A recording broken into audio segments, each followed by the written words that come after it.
Good evening, everybody, and welcome to the Health and Adult Social Care Overview and Scrutiny Committee on the 23rd of May 2022.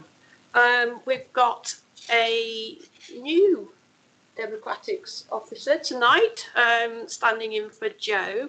So, Louise, could you read out the housekeeping notices, please? Yes, Chair. Please note that this meeting is being recorded by the Council for live broadcast and will be published on the Council website for a minimum of 6 months. Please could everyone present follow these ground rules. Only speak when invited to by the Chair. For those present in the meeting room, please use microphones on your desk when speaking. If accessing the meeting via Teams, please turn on your video function before speaking. Again, if you are accessing via Teams and would like to speak on an item, please do so by utilising the raise a hand feature in the bar at the top of the Teams window. For those in the room, please note that if a fire alarm sounds, you must exit the building by way of the nearest available signed fire exit and make your way round to the ground floor of the multi-storey car park. And finally, please ensure background noise is kept to a minimum and mobile phones and other devices are turned off or switched to silent for the duration of the meeting. Thank you. Thank you, Louise. I'd like to move on to the first agenda item tonight, and that's apologies. Do we have any apologies and substitutes for this meeting, please, Louise? Yes, Chair. We have received apologies from Councillor Jones, Robson, Trippley and Wilson, and also Louise Bake from Health Watch. And I understand that Councillor Evans is attending virtually. Substitute members, Councillor Hedges will be substituting for Councillor Stribley and Councillor Borthwick is substituting for Councillor Jones. Thank you, Louise. And moving on to the election of the chair, as the vice chair is attending remotely tonight, that's Councillor Evans, and can't sit in the chair for this item, it needs to be a member of the majority party. As Councillor Hedges is subbing and is chairman of the council, I've asked him to preside over the next item on the agenda.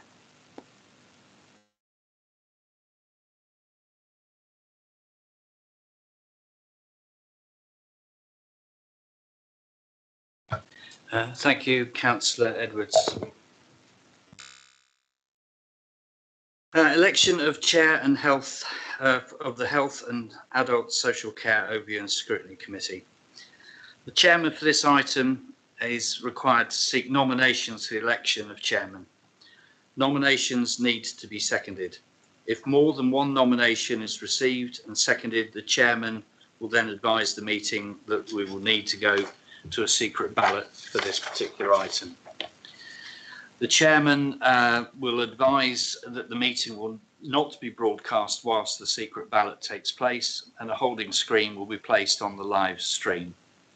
Constitution indicates that the chairman or person presiding will have a second or casting vote where the votes are equal. The chairman will use the casting vote if required.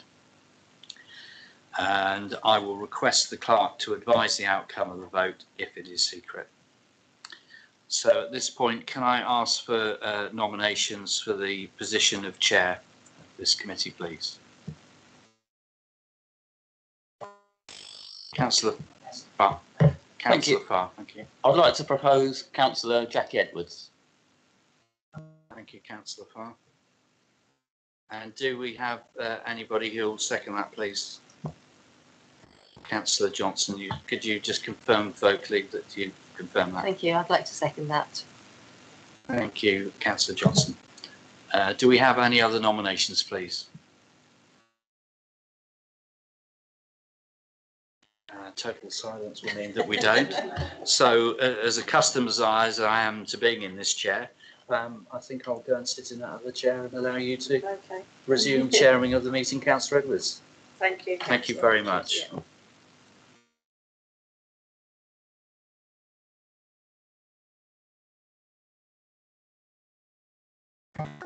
Thank you very much for that.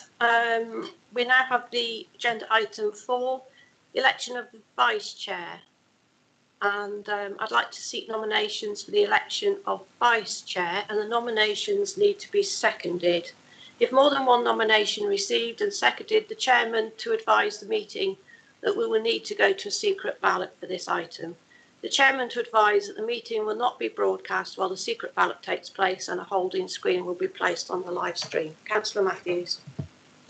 Thank you, Chair. I'd like to propose Councillor LJ Evans as Vice Chair of this committee. Thank you, Councillor Matthews. I'd like to second that as well as Councillor Evans for Vice Chair of this committee. Are there any other nominations? No. Okay. So welcome back to the second year, LJ.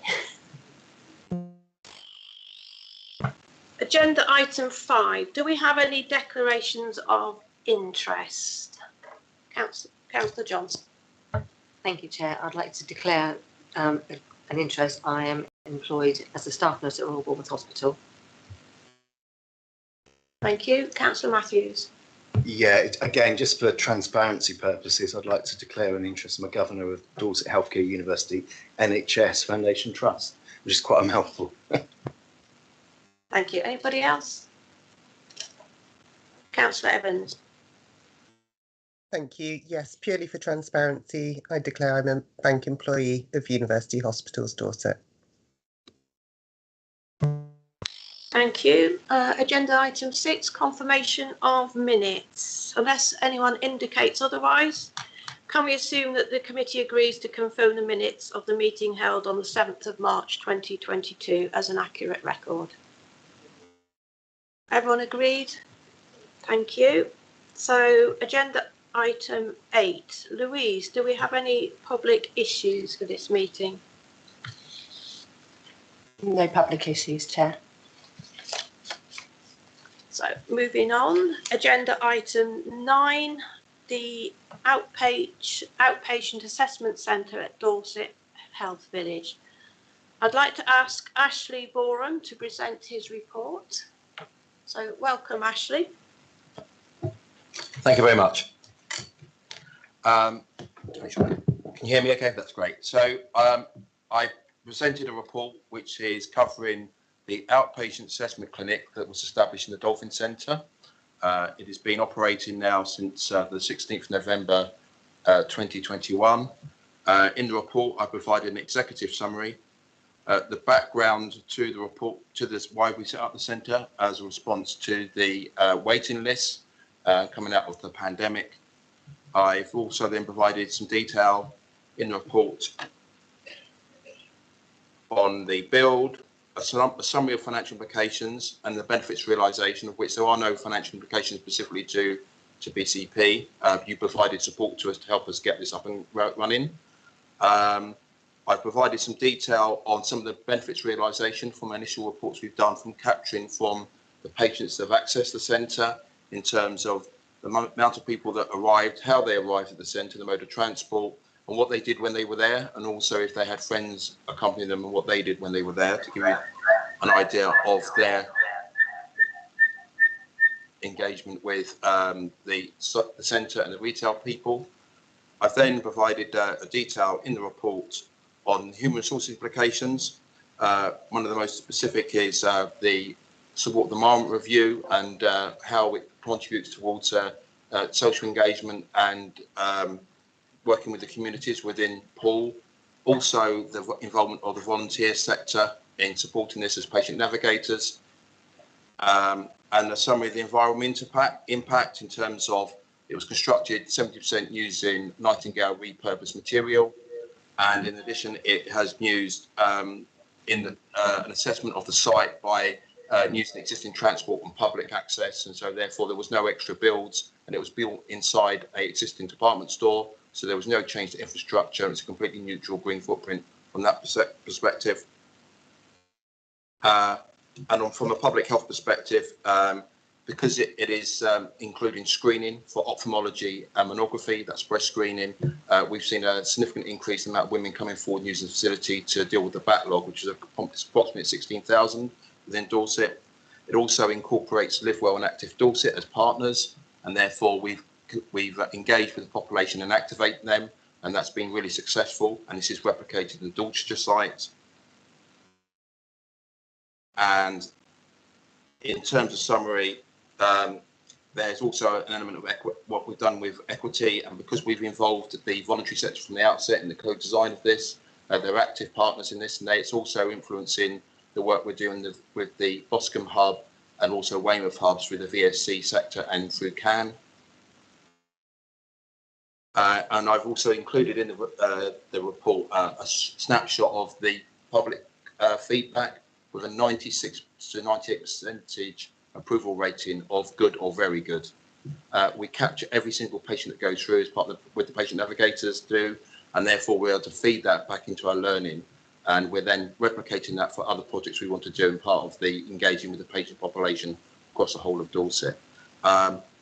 Chairman, I think I'll just give you a sort of a top of what the report says. I'm happy to take any questions on this from any of the members. Thank you very much.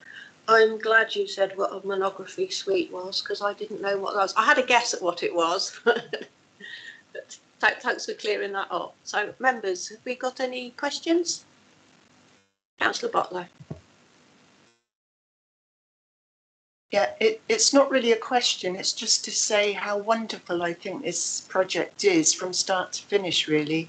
The councillors were invited to see the project before it was built, and some of us here went to see it, and we had input into what we thought and any comments and ideas. And to have chosen Poole is fantastic too, because it's very accessible where it's actually sited. The manager of the store and the landlord of Dolphin Centre were very good to agree at all.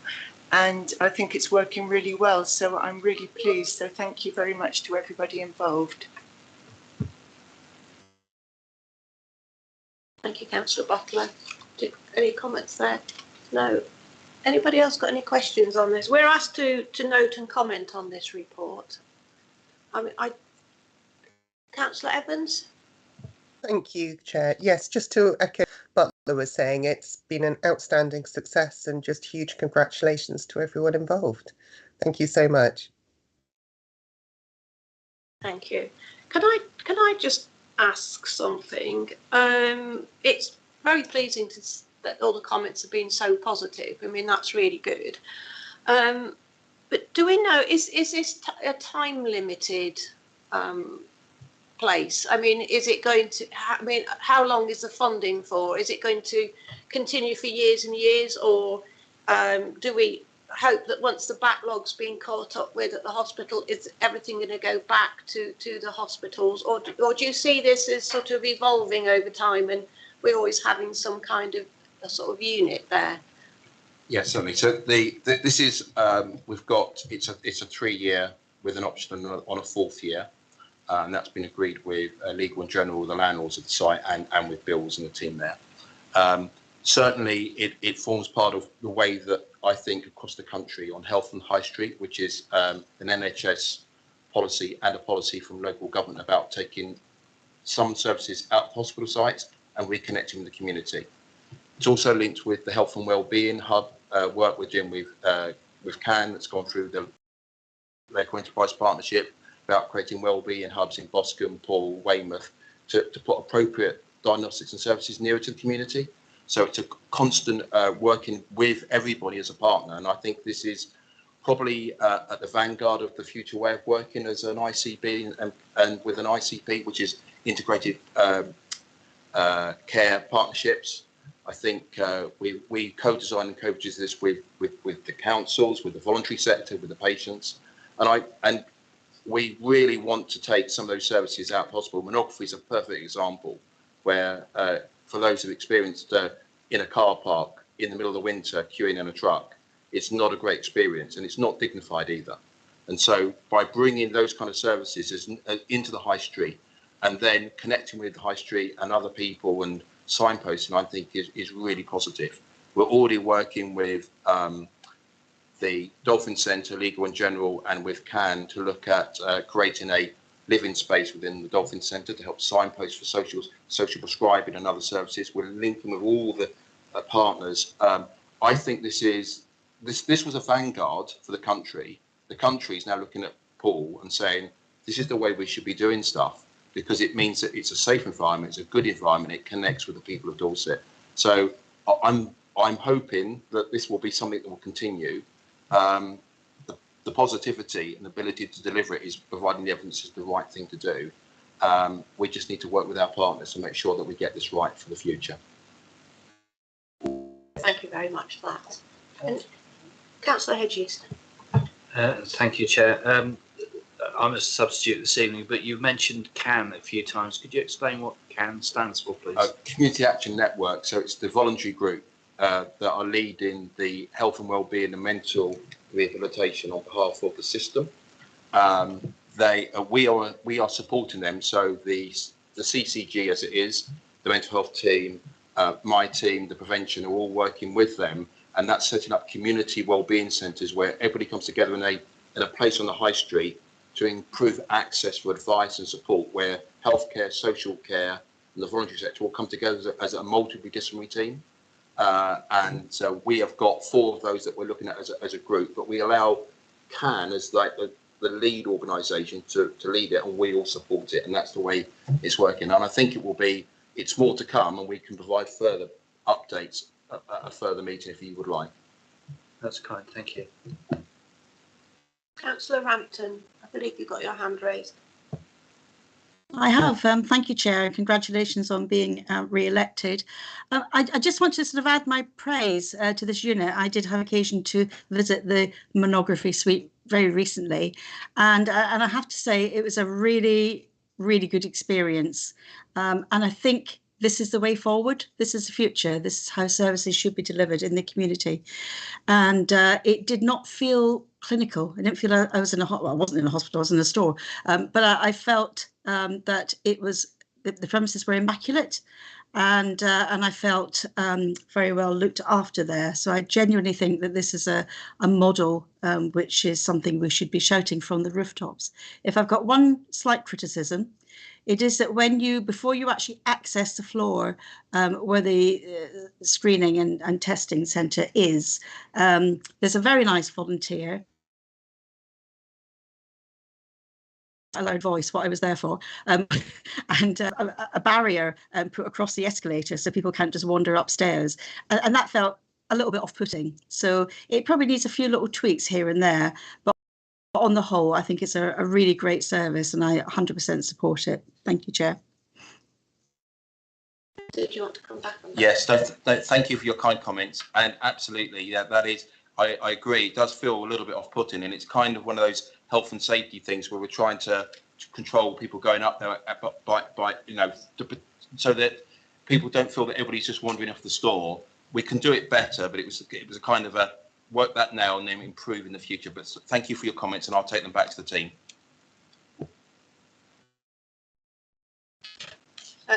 Councillor Johnson. Thank you, Chair. Thank you, Ashley. I've got a couple of questions, please. I'm sorry, I was working when everybody came to see the place, but I'm sorry I've missed it. Could you tell me where the Boscombe hub is, please? So at the moment, the Boscombe hub's still in they're still trying to find a site. So currently they're looking at a number of sites on the high street, speaking to landlords, looking at how those sites would work. And there's a meeting this week where we will get a feedback on what sites they've seen and if they would work in supporting the community. Okay. The next question is, what hours are you open? This particular one, yes.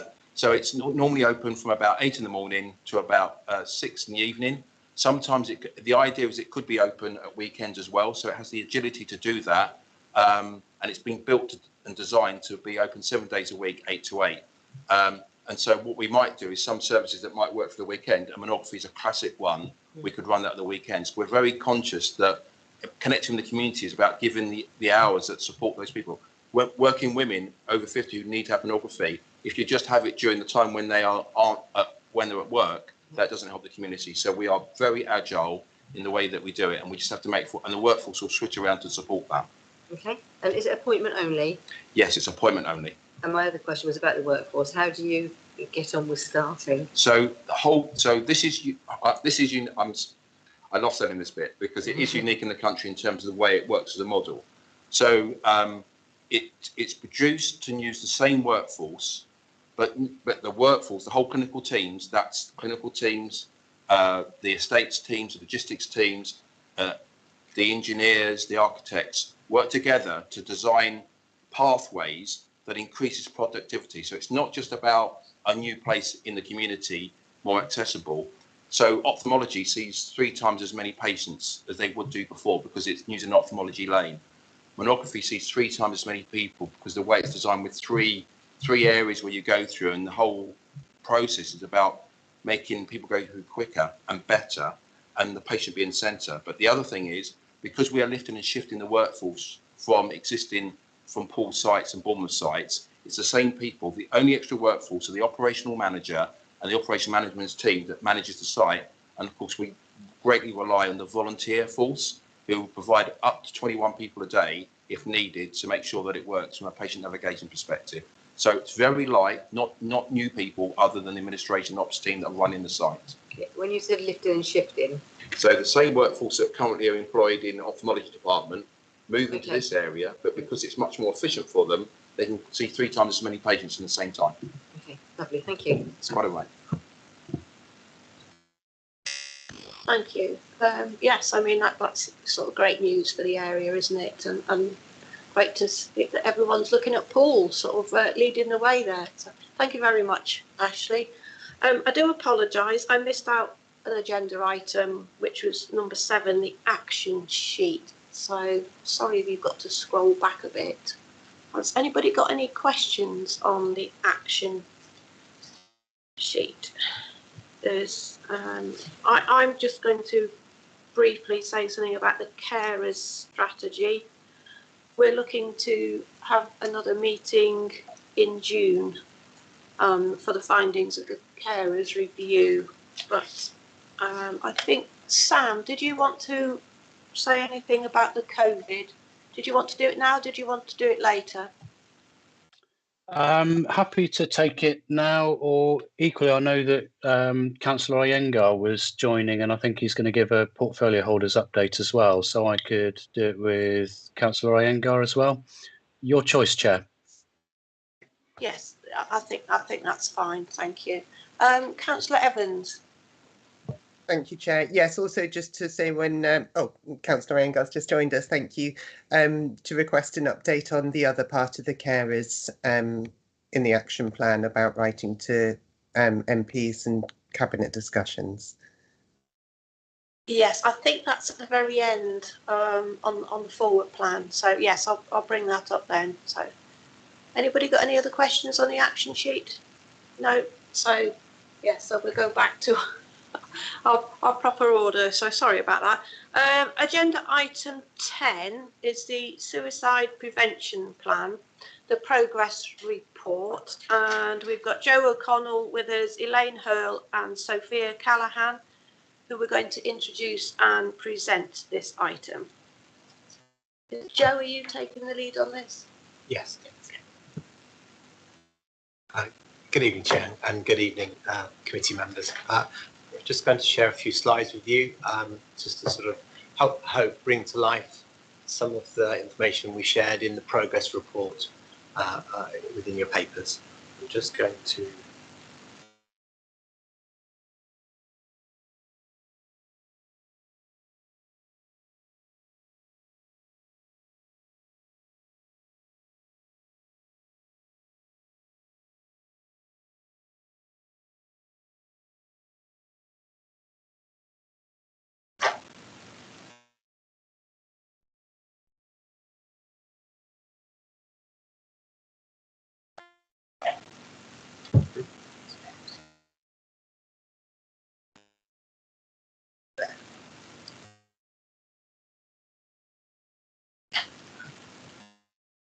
Okay, so this is an update this evening on the Our Dorset suicide prevention strategy. This is a multi-agency programme of work across Dorset, and I'm thankfully joined this evening by Elaine and Sophia. Elaine works for Dorset Clinical Commissioning Group, Sophia works for Dorset Clinical Public Health Dorset, and myself working for BCP Council. So it's to give an overview of the work that's happening as a whole system in response to the suicide prevention strategy, and also how our own BCP suicide prevention plan fits alongside that wider strategy.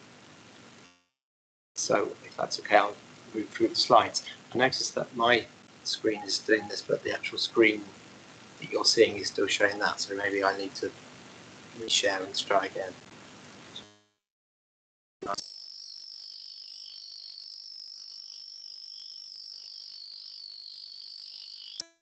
think it's just a case that because I've started the slideshow, I need to reshare now. I've started the slideshow.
Sorry about this.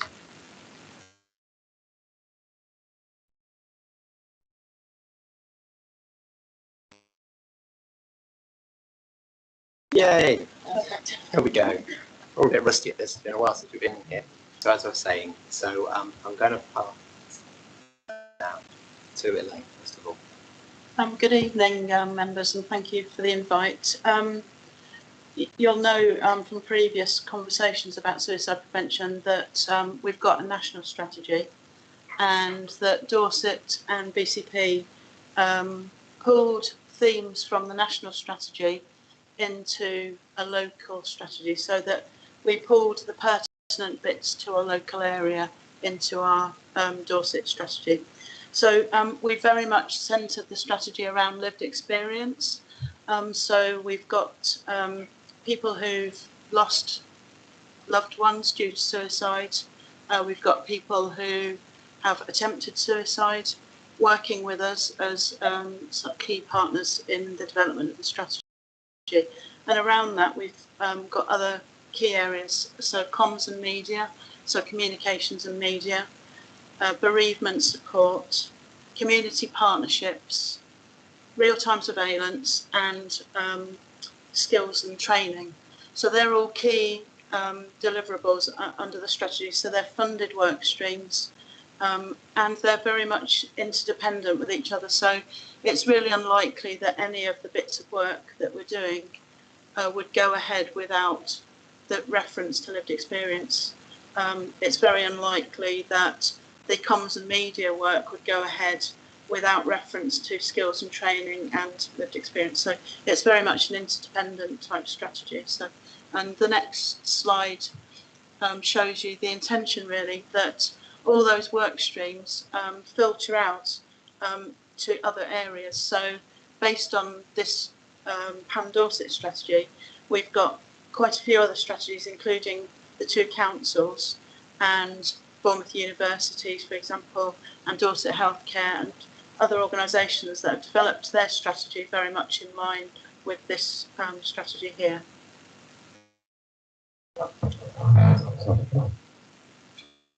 Thank you, Elaine. Good evening, everyone.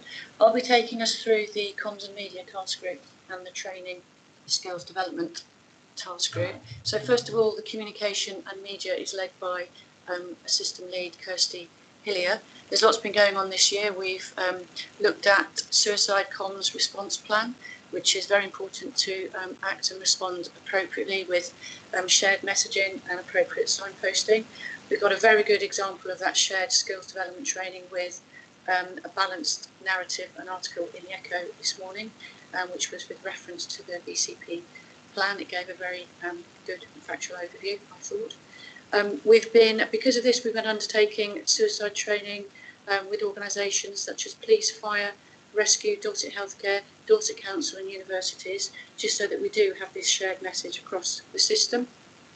We've been rolling out a range of campaigns, which include Winter Can Be Tough, Brew Monday and Move Your Mind, which have been taken on by other organisations such as the Samaritans, again with the shared message. So partners are supporting a range of options and campaigns, so we've got similar messages across the team. We've also been working with universities in Bournemouth to develop their suicide response communication plans. So moving on, in order to do this, as Elaine has alluded, we wanted to find out insights from what the community thought and what they were saying. So this is an infographic of the thoughts, feelings and actions and support that people felt that they would need as part of a suicide prevention plan. So as you can see, it moves from contemplating things are too difficult, it's a fix-it culture. So men, who are one of the main target groups, don't, from the inside, suggests they don't start talking until they come into crisis. So before we look at solutions, the importance here is the step one is to get people to talk, move beyond the banter, to listen, to gain those skills in listening and gain those skills in what to say back, which is often a very difficult thing for people. So encouraging skills in checking in regularly and checking in twice to see if people are okay, and then make it the norm to talk. So we've spent a long time this year rolling out campaigns that look at all these different elements to really reduce that stigma, enable people to feel much freer to talk about mental health and suicide. Okay, so phase two will, part of the Light On campaign is empowering leaders to look at workplace mental wellbeing with local businesses. There was another call to action with 140 businesses invited, 65 attended, some of the big players such as AEFC Bournemouth and Vitality were there, and 36 really wanted to come, so we will be following those up. There's a follow-up in October to build this momentum and call to action. Now, the event looked at 10 main areas to ask those leaders to take them back to see how they could build them into their workplace, and they covered areas such as health, annual leave, physical activity, taking breaks, improving the workplace, improving skills. And once some of the feedback was the leaders thought, well, people will just do that themselves. So it's taking ownership and empowerment of how they want their organisations to run and the culture within it. Communication was a big one in terms of people wanted to be part of that journey and also to be valued as part of that journey. So again, it's the key messages of sometimes it's okay to say you're not okay, and to ask twice. So the call to action is for leaders to take that back and see how they can implement it with our support as part of their workplace. Now, some of the things we'll be doing in future with comms is continue to target the 40-60-year-old male. We're doing a young people's campaign in September, and we just had a meeting with the comms team and the wellbeing and training team to get support to roll that out across the communication systems in Dorset. We'll be targeting friends and family with key support messages. We'll also have a young people training focus, so that's really working with people that work with young people to skill them up in those awareness, skills training, listening skills, and to recognise and notice if something's changed. And another ambition is to work with partner organisations such as postmen, football clubs, barbers, to really open up that it's okay to talk and to listen, and let's all of us talk. So that's the communication section. So moving on to the skills development section, we have a task group there, which again is represented by the partners. There are two main skills areas we've been running out: mental health first aid and suicide prevention, which I'll come back to. But first of all, I'd like to bring some of the work to life for suicide prevention first aid by playing this video about how people have felt about the training they've received.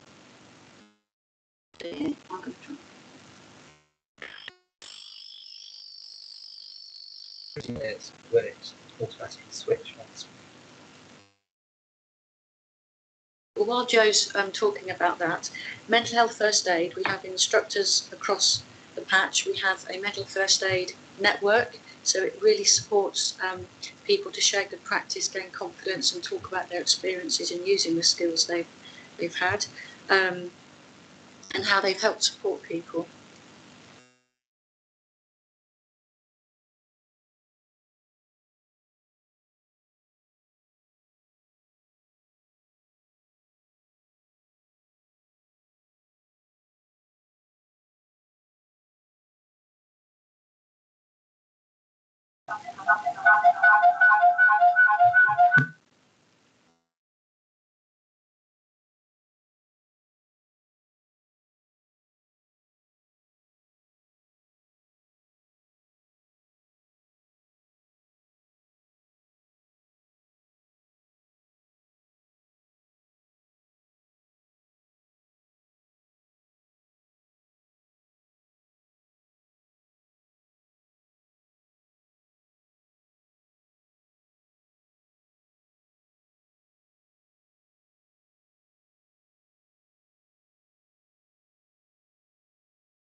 I am sorry.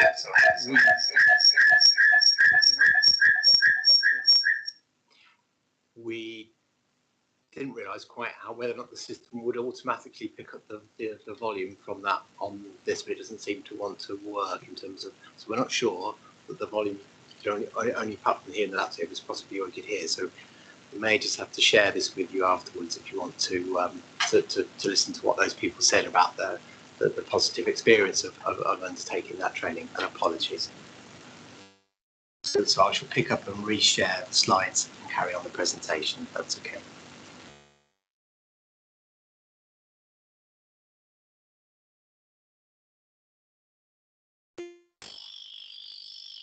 While Joe's doing that, the video just gave an insight about the confidence that people felt while they were having had the training and then attending the networks and working together to really improve the confidence and the skills they had to help people opportunistically in their day-to-day roles within their organisations. So the suicide first aid training is the other element we've done.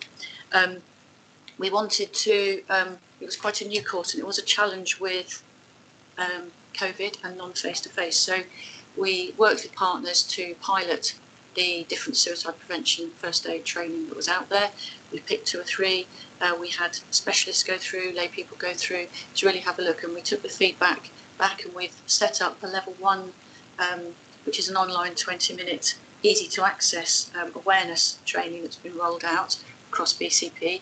And then we have the suicide prevention first aid training, which is more in-depth training to support, listen and signpost people to what's out there. We've rolled out courses last year, and Bournemouth University are evaluating the impact of that over the next year. And we'll be rolling out 25 courses, I think, between now and December. So we have the capacity to grow. We just need, as a system, to maintain that commitment in moving our teams and our frontline teams through those training. Now this is brings suicide prevention to life by just giving a bit of an insight into how people felt again about utilising the training course, how it would help them feel more comfortable, how it would help them having those conversations to even start talking about suicide and even talking about it at all in the first place, listening, then having the courage and confidence to build on that and really support people, give them hope to then move and get different support and the help that they need. And the last comment, information and inspiring to know how preventable suicide could be. So I'll pass back to Elaine to look at our next themed group, which is the Open Door. Dorset Open Door, I've just passed out the Z cards for each of you. Dorset Open Door is was set up during COVID and sneakily using funding that came down through towards the pandemic response. It enabled us to create a partnership that's delivered by Dorset Healthcare and Dorset Mental Health Forum as part of their partnership. Again, driven really by lived experience.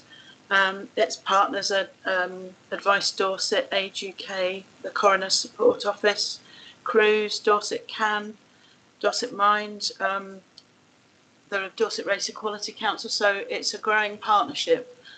So when you call the number on this card, you'll be speaking to an individual. Sorry, yes. Sorry, Do you want Chair. to read the number out? I will do, yes, sorry. So the telephone number there is 01305 361 361. If you call that number, you'll speak to an individual who will listen. They'll ask you what's going on for you. They'll support you. They'll inquire gently about either your loss or what situation you find yourself in. And then they will either support you themselves in that context, or they'll transfer you to another organisation such as Mosaic or Age UK.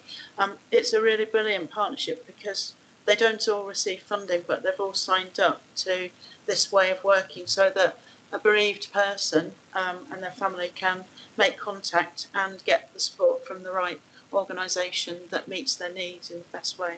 So I'm hoping this will be used initially by frontline staff, so ambulance crews, police officers, and then we'll be making them public. And forgive me, you haven't got the final version, and then the one that will come out as the final version, the Samaritans logo has changed, so that will be the key change.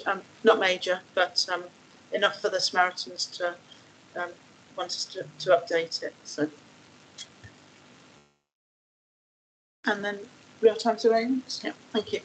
So real-time surveillance, the Dorset system, we've managed to get a long way forward and probably better than some other areas. So real-time surveillance enables us to look at data that comes through from the police and through the coroner's office. It enables us to get ahead of what usually has been relied on as data through the ONS, because we've got data that's up to the minute from the police about people who've lost their lives through suicide, but also people who've attempted suicide. So we've got data that enables us to target the strategy in the direction that's needed. And, you know, Sophia said already around targeting the middle-aged male who doesn't, you know, talk.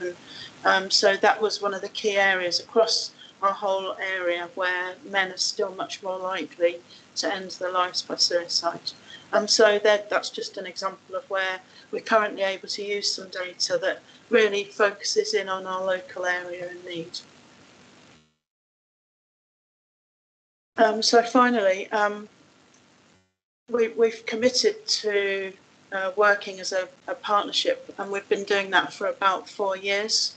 We were lucky that just before COVID, we got funding that enabled much of that work to really kind of be embedded, and you can see through from the training, from lived experience, and just a story that we've got people working with us who've worked their way through bereavement, loss, the pain, and are now working with us to use their lived experience and to support other people and to help us shape the work that we're progressing. So it does seem to be having an effect on the ground, and confidence around talking with people who might be in real distress. And so many thanks for the invite to update you, and happy to take any questions. Thank you very much, Elaine. Members, do we have any questions?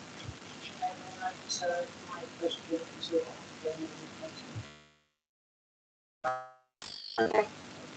Councillor Johnson. Thank you. It's just a simple question. What does warm transfer mean, please? Oh, I apologise. So once, so say you call this number, they'll ask you what's going on for you, and they'll say, so actually we've got an organisation called Mosaic, and they'll directly transfer you, so you don't have to put down the phone or ring up again, but they'll link you in straight away. Lovely. Thank you. Thank you. Councillor Evans, got your hand up. Yes, Chair. I think Councillor Iyengar was next, though. Councillor Iyengar, go ahead with your question. Yeah, thank you. Actually, it wasn't a question. I don't think I'm entitled to ask a question. I'm not a member of the committee. I just wanted to follow on from the officer's briefing because I received a briefing through all of this fairly recently, and I've been involved for a fair while now since I had the portfolio role. And just of all the things covered, just if I may just mention quickly one thing about the suicide prevention plan, and just my, as you'd expect, my wholehearted support for what's been presented, and just two things I'd pick out from that, 2 points, if I may, please, committee.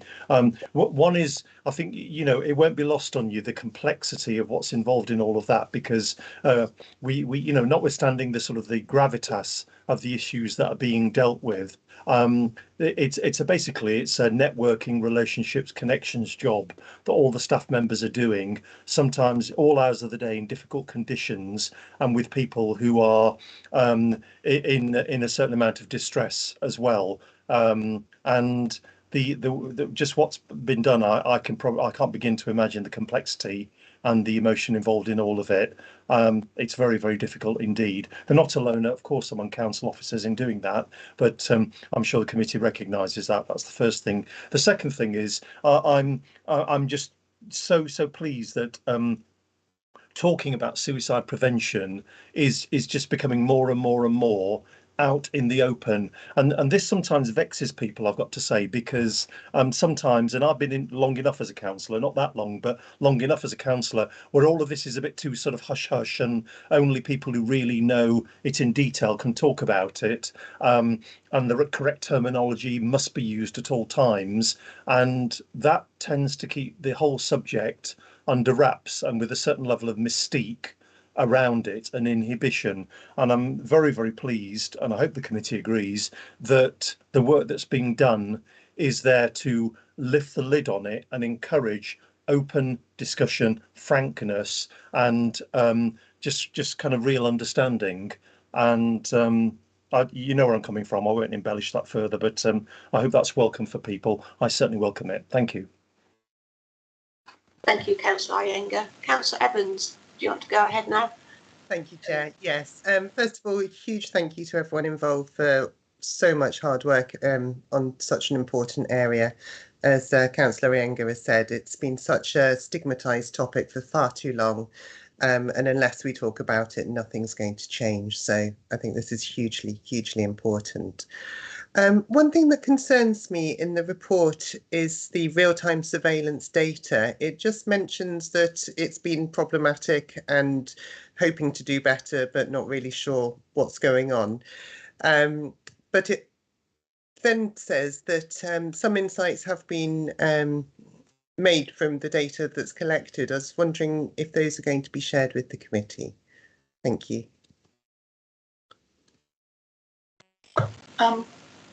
Thank you for the question. So we were making very, very good progress with the real-time surveillance, and we had probably 18 months worth of data, and we've gotten so far, and we've had to review things just to make sure that we stay true to the ethos, but also not use data inappropriately. We will at some point be able to share the data because it is locally pertinent, but I think we've approached it with a level of caution so as not to race ahead before we can really be sure of it. And I think that's probably where we are at the minute. Plus, we've had to really firm up our partnership because up until probably November last year, we were working together with a lot of grace and goodwill and favour and partnership ethos. And at some point, those partnerships need to be properly consolidated and put into some sort of, I don't want to say contract, but at least some formal arrangement. So I think we've got two things happening. One is being sure of the data. The other is making sure that our partnership is really sustainable so that we can continue to use that information as it comes through to us.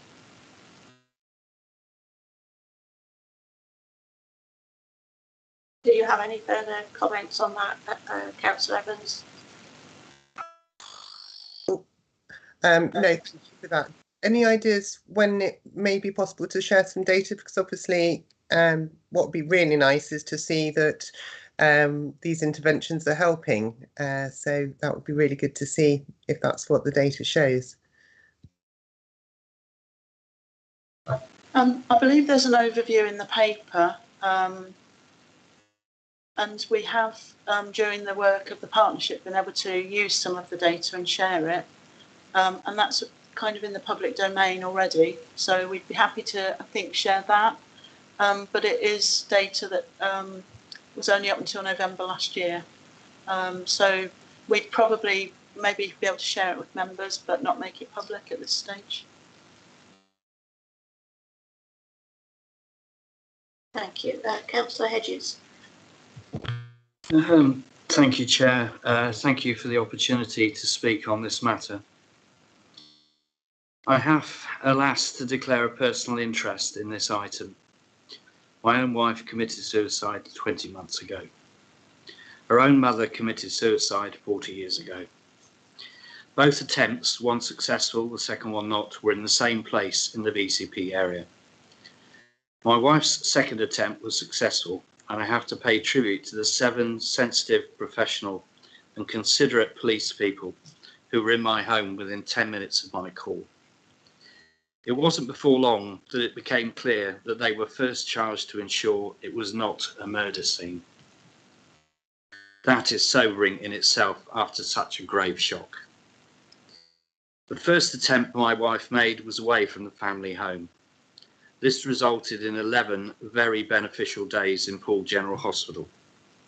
The hospital psychiatric team, the one member I met dealing with my wife's case, was again caring and sensitive. My wife benefited greatly and was discharged feeling, as she said, better than she had for decades.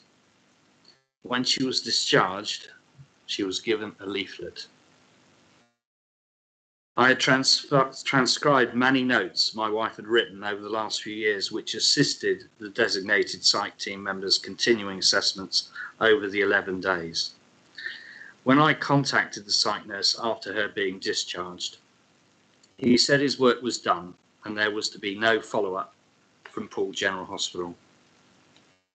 Within 3 months, the dark thoughts had returned despite concerted efforts to set her medication right. Alone at home briefly in September 2020, she succeeded in departing this world in her own bed. So in the intervening time after that, my son and I had researched various facilities for residential stays, one costing £10,000 a week. All of us had rung various We Can Help You organisation contact numbers during COVID. None proved to be of any practical use. No face-to-face meetings possible during COVID lockdowns. No follow-ups, no contact acknowledgement, caseworker direct contact details.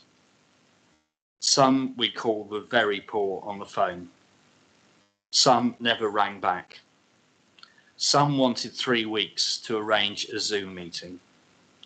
Many individual practitioners such as hypnotherapy, Alcoholics Anonymous, counsellors of all qualifications were found to be less than helpful, nor even empathetic. Many wanted money up front. Finally, a contact in the Falkland Islands appraised of us of a recommended mental health practitioner in Christchurch, and my wife immediately bonded with the gentleman over the phone. She really felt she was making progress. He went on 2 weeks holiday, and that's when she took the final step. When my wife left the 11-day care at Poole Hospital, their involvement had ceased, as they made clear when I asked them what the next steps were. I wrote to her GP. She did not know that my wife had committed suicide. The coroner's report took a long time to come through owing to COVID, but was very comprehensive. It was a very tough read, which no one prepares you for. I have to say the handling officer for the coroners could not have been more helpful, communicative and empathetic, for which I will be eternally grateful. However, there was one totally erroneous paragraph that was deeply distressing, but this was resolved by a Zoom meeting with PGH officials, the error being in the psych team members' report, and the apology and correction offered and accepted. No one afterwards or since, in all the professional roles encountered by such a tragic event, have made any further contact with me to see how I'm faring. I welcome this report and note that there are many mentions of male suicide. It may be that men tend to share their inner thoughts less willingly, if at all. But as the police said, suicides happen more than you would think. Chair, if I may, could I just finish on 2 points? Thank you. I note work stream 6 to 12 in the paper here. I hope that the limitation is rectified very soon. On a more positive note, I've been very much involved with something called the Harmony Project, which was instigated by the High Sheriff of Dorset, Mike Dooley. This has had its first conference. We had many charities and speakers at that event, and a book has been produced on it called Harmony, A Dorset Journey. The foreword was by Prince Charles, and I was able to thank him for his inspiring words recently. The first conference was in March. The current now High Sheriff is Sybil Fine-King, and her plan for her year of office is Nature Heals. There will be a department working, I'm helping work with Bournemouth University to try and establish a department of harmony. The BU will be heading this up, but I personally would be really, really keen to see BCP involved. And what I've been able to do so far is in my much treasured role as chairman of the council at this time and continuing for another year. I suppose the flippant phrase I would use is let's turn that frown upside down. But certainly at that conference and the people who are involved with that, it's a fabulous basis to go further from the BCP area and across Dorset, but also the fact I desperately feel that BCP should be very much involved with that. Chair, thank you for your time. Thank you, members. Thank you, Councillor Hedges. I realise that was very difficult for you, and took some courage there to read that out, so to do your own lived-in experience there. So I'm not sure we need to comment on that. Councillor Phillips.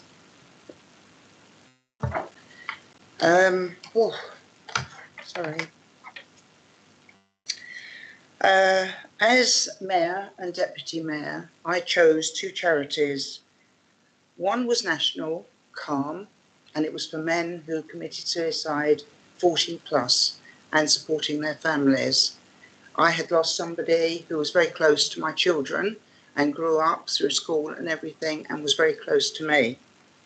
I also knew of somebody locally who was helped by Street Scene, and they are local. And I, as Mayor, visited with Councillor Hedges, Street Scene, and was amazed at how many wonderful people, and on a reunion there were 400 present who had been brought back from the brink of death from alcohol and drugs. When you see it in reality, at least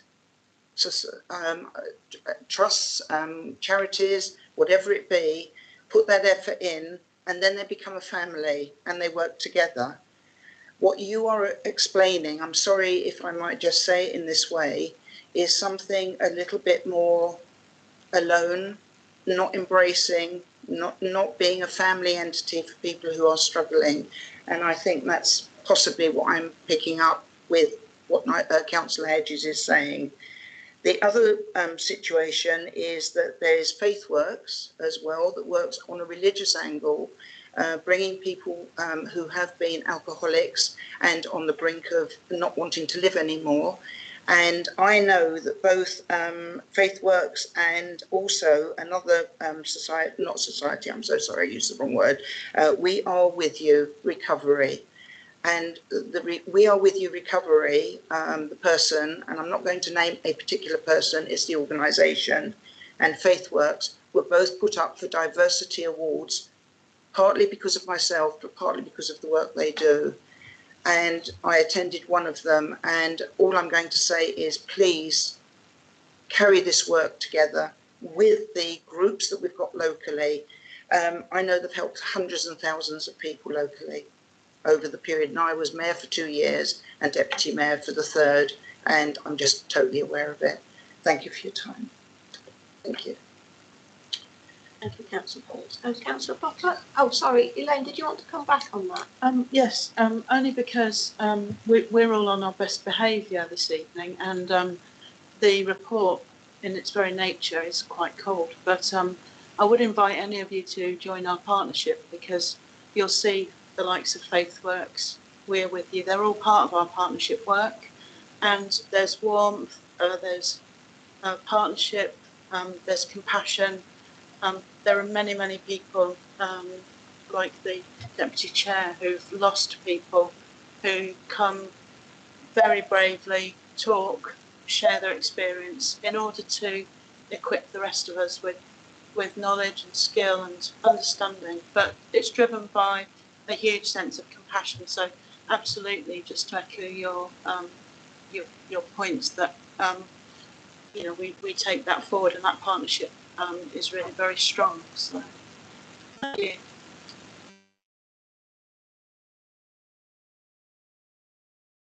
Councillor Butler? Thank you. Yes, I'd like to ask a few questions, really. One is, how long is the training for the first aid?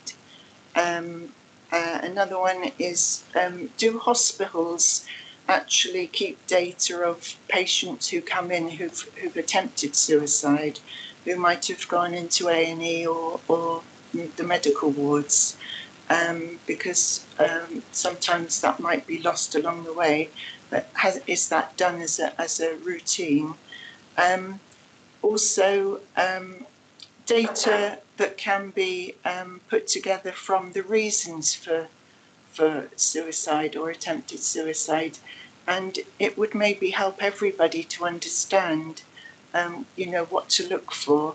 I did note on the notes that we've got here, there are two excellent links that we were given under the children and young people section on page 35.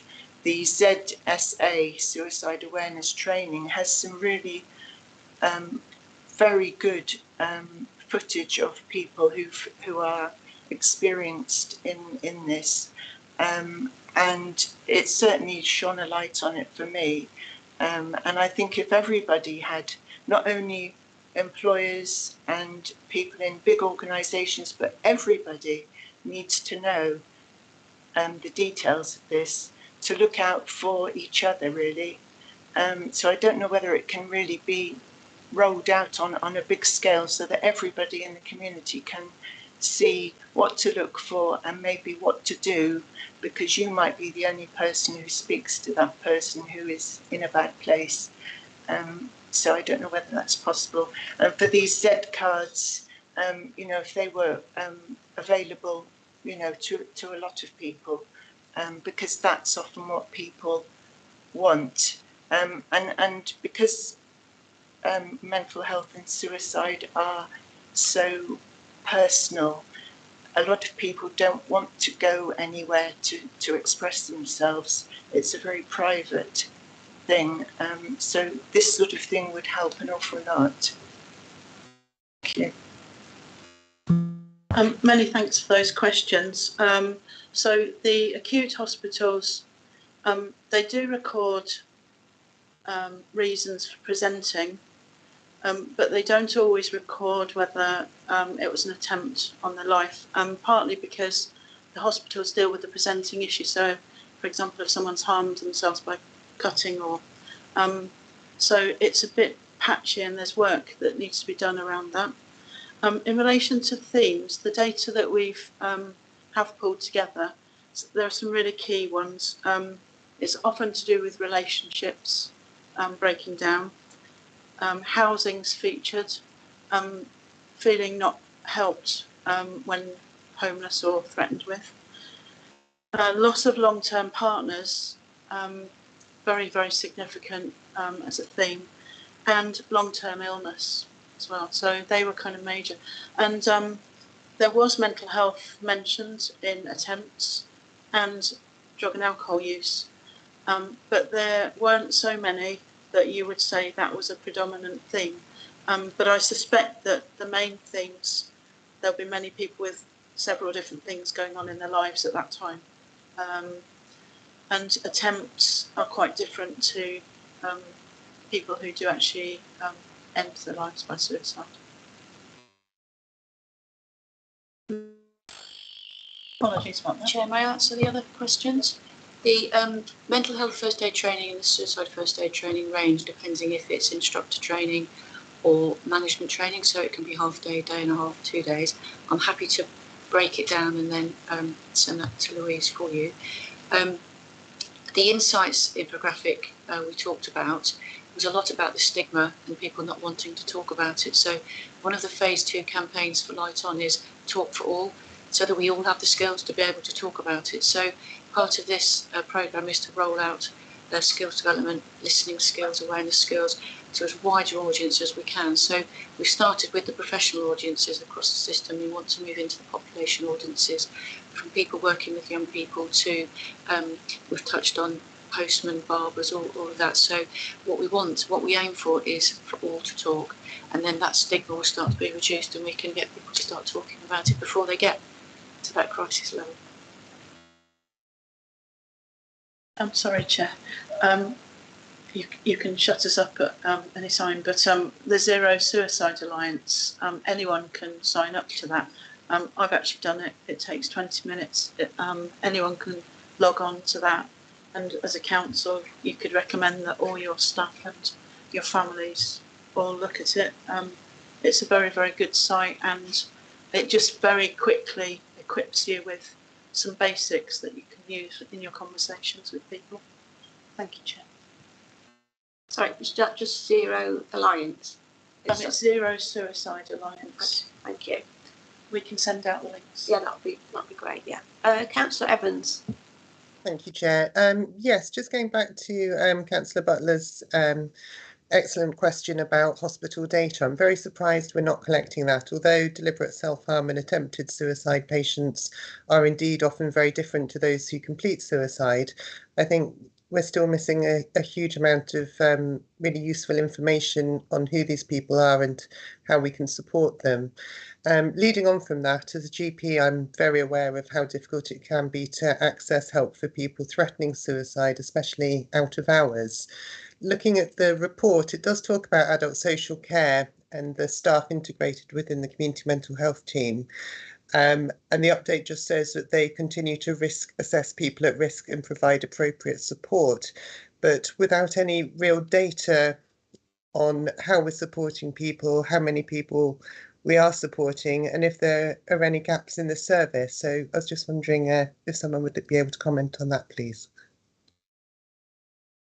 There definitely are gaps. I'm not sure I'm confident to talk about the hospital coding system when a patient presents at an emergency department. And sometimes, as I've said, they'll code based on the presenting problem. So a cut, and it'll get coded like that without necessarily then going on to report suicide. So that is a conversation that we're having across the system around how we make sure that the data we have is accurate. In terms of the gaps, there is a very big difference between people who do end their lives and between people who attempt to harm themselves in some way. and the themes that from our data that have shown people who do end their lives often have a very great level of determination. They take opportunity. People who are repeatedly coming to the attention of services through self-harm, through saying they want to end their lives, they present very differently, and so the response we would make to those individuals would be very different. And the CMHTs do constantly assess risk and weigh that up in terms of whether someone should be in hospital, for example, or can safely go home. And there are services in place to enable people in crisis to present. So the connection you can call, and on the Z card there's the numbers for the Access Mental Health Services. So in Bournemouth we've got the retreat, across Dorset we've got community front rooms, we've got a 24-hour helpline, and we've got open doors. So there are services out there, and I think some of that is, in terms of support, reliant on ongoing communication about what is available, because sometimes you only remember in the moment, and if you're like me, maybe only 2 seconds. And so just to keep repeating where people could get help is really, really crucial. Yes, thank you for that. Yeah, I mean, it's an uncomfortable subject, isn't it? Very uncomfortable for everybody. But I think Councillor Phillips, you have a question? Sorry, I don't mean to sound negative. I really am a positive lady, but I know that the council offices sometimes are not easily accessible and the numbers not easily accessible. And when you're not well, holding on for, I mean, I've held on recently for anything up to 45 minutes. And I don't think if you're feeling a little bit on that, I need support, I need help, I don't think 45 minutes will do it for you. I think, yeah, sorry, but Was that the connection? the connection is the lack of availability of phone numbers and computers for the elderly. When I say elderly, the mature, not everybody has a computer, and when you're not feeling great, you're not going to charge up your computer. Yeah. So unless a number is available emergency wise. So the connection number is the connection number, but you can access that through 111, which most people do remember, and you don't have to go through the whole 111 rigmarole. It asks you whether it's physical health or mental health, and go back to that warm transfer. It warm transfers you straight through to the connection. So on mental health calls, if you just remember 111, it will actually take you straight through to the connection. So it's been up and running for at least a year, and maybe a bit longer. But there's a connection. The reason we've got 2 numbers is that people with lived experience were saying they don't always feel confident with 111. So we kept a free phone number, which is on this card, and there's 111, and it does ask you, is your problem physical or mental? And then if it's a mental health thing, they'll direct you straight to the connection without any having to put your phone down and ring again. So. And has that been put to the test on a few times, not just on the initial? Yes, and 111 is monitored quite closely through the contracting and NHS at the CCG. So I was pointing at you, Ash, because I'm part of the NHS as well, but I'll blame him. But yes, it is tested and monitored. Thank you. Yeah, Councillor Farr. Thank you, Chair. At the beginning of the presentation, there was a brief mention of young people and mental health.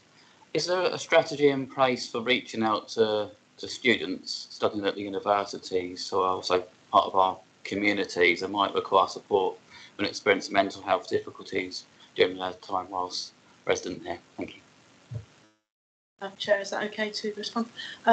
So yes is the answer. The suicide strategy is an all-age strategy, and it specifically references young people. And there's direct work happening with Bournemouth unis, so that you know that you've got 3 universities in the area, and we've put funding aside into Bournemouth Uni, and it's likely that we're going to create some sort of retreat, community front room type safe space for students in crisis, and also make sure that the pathways for young people who are studying here are quick and accessible. At the minute, we have an issue where if a student's unwell and they're referred to community mental health team, for example, the wait time often clashes with the semester time ending.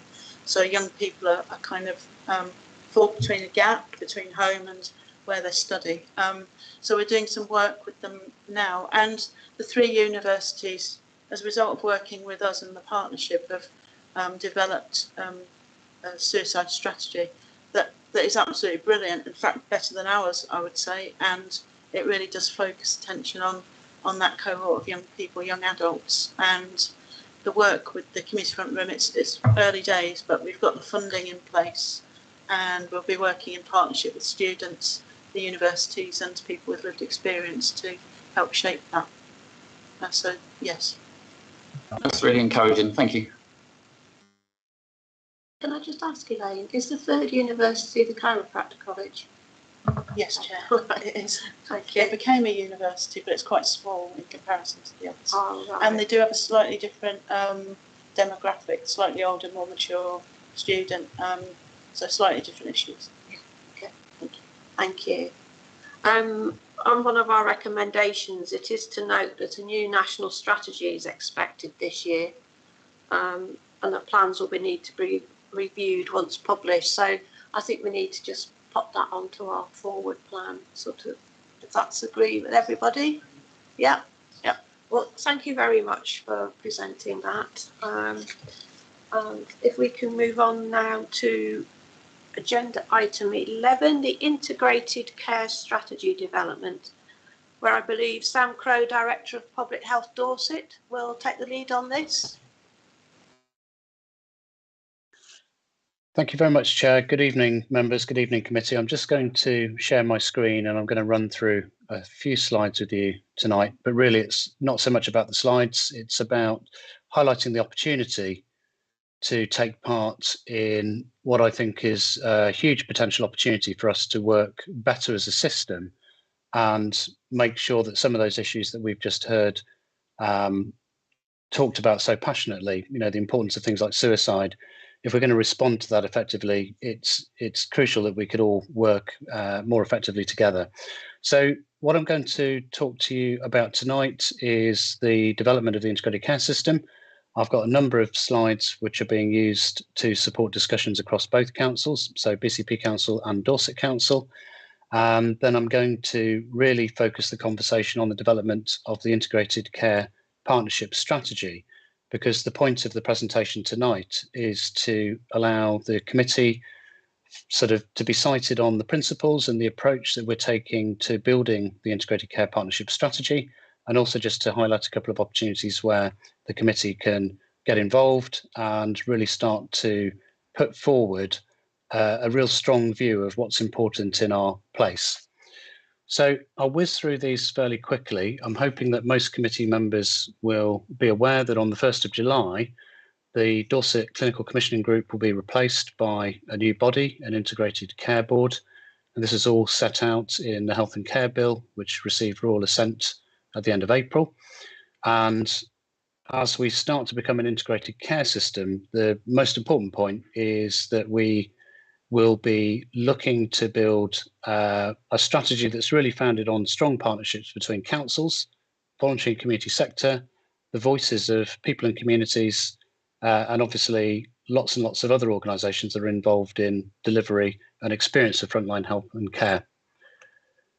The ambitions of integrated care systems are set out by some of the guidance that's already been published. The 4 there are to improve population health and healthcare, tackle inequalities and access to services, make sure that productivity improves, particularly in health and care settings, and to support broader social and economic development. So looking for opportunities as to how our local system can perhaps tackle inequalities through better employment, offering opportunities and aspects like housing that all contribute to poorer health over the medium to long term.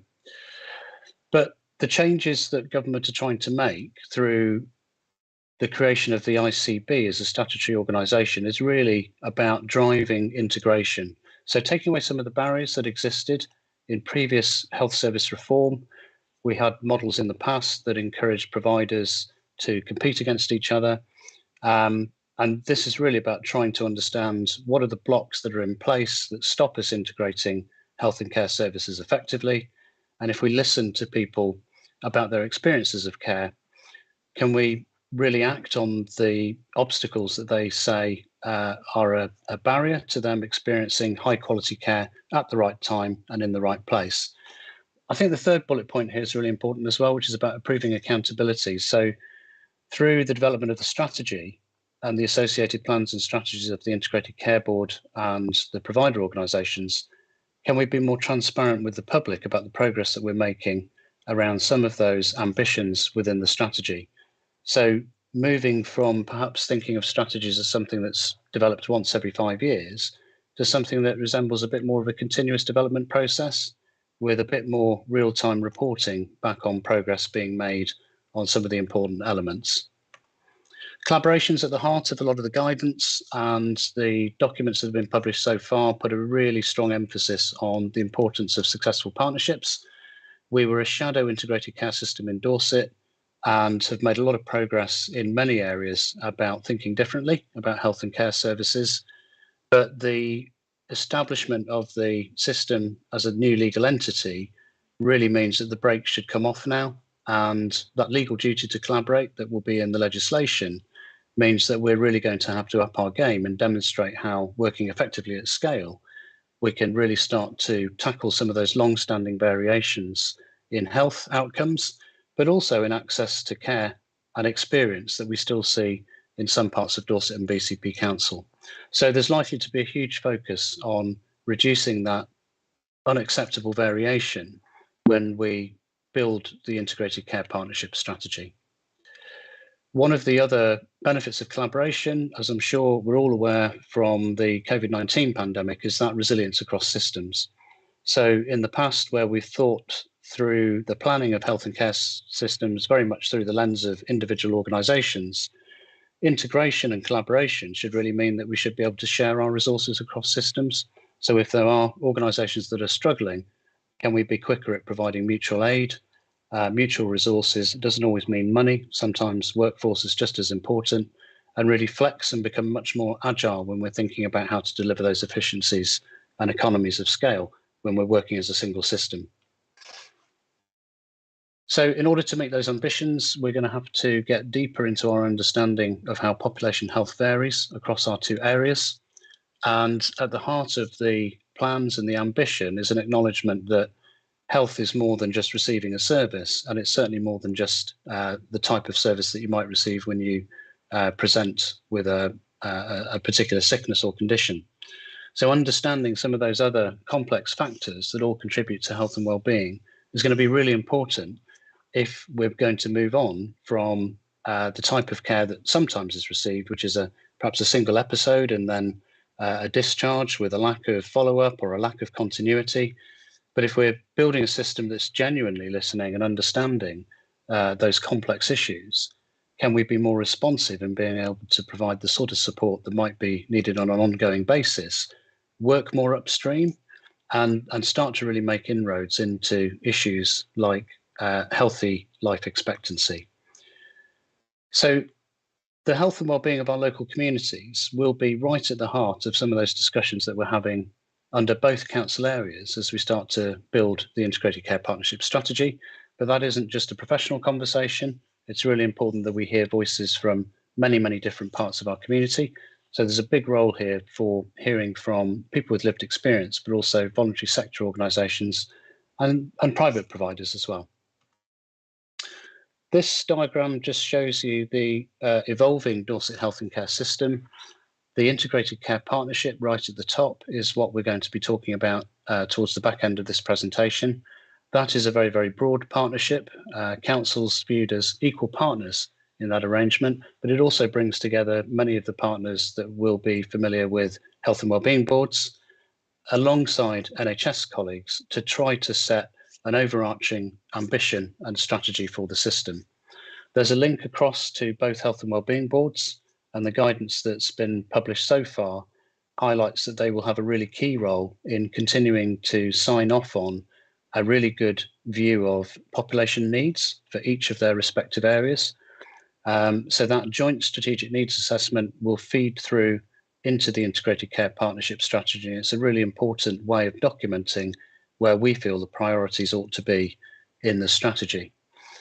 The big change, I think, in the way that we've looked at health and care planning compared with the past is that there's now a legal duty on the Integrated Care Board, which is the new NHS body from the 1st of July. That will have to pay due regard to what's in the Integrated Care Partnership strategy. So in effect, that means that once the ICP strategy is published, the NHS board then has to develop its own strategy showing how it will start to deliver against those aims, priorities and ambitions. And that in turn, that duty extends to our health and care providers in the system. The legal duty also applies to councils. So council plans and policies and strategic plans also need to have regard to what's in the Integrated Care Partnership strategy. So it's a really important opportunity that we're all part of this conversation to try to get the strategy right from the outset. NHS Dorset will be the term, that will be the public name for the NHS Dorset Integrated Care Board. So that is the legal entity that replaces the Clinical Commissioning Group on the 1st of July. And they will carry on and undertake the statutory responsibilities of the current CCG.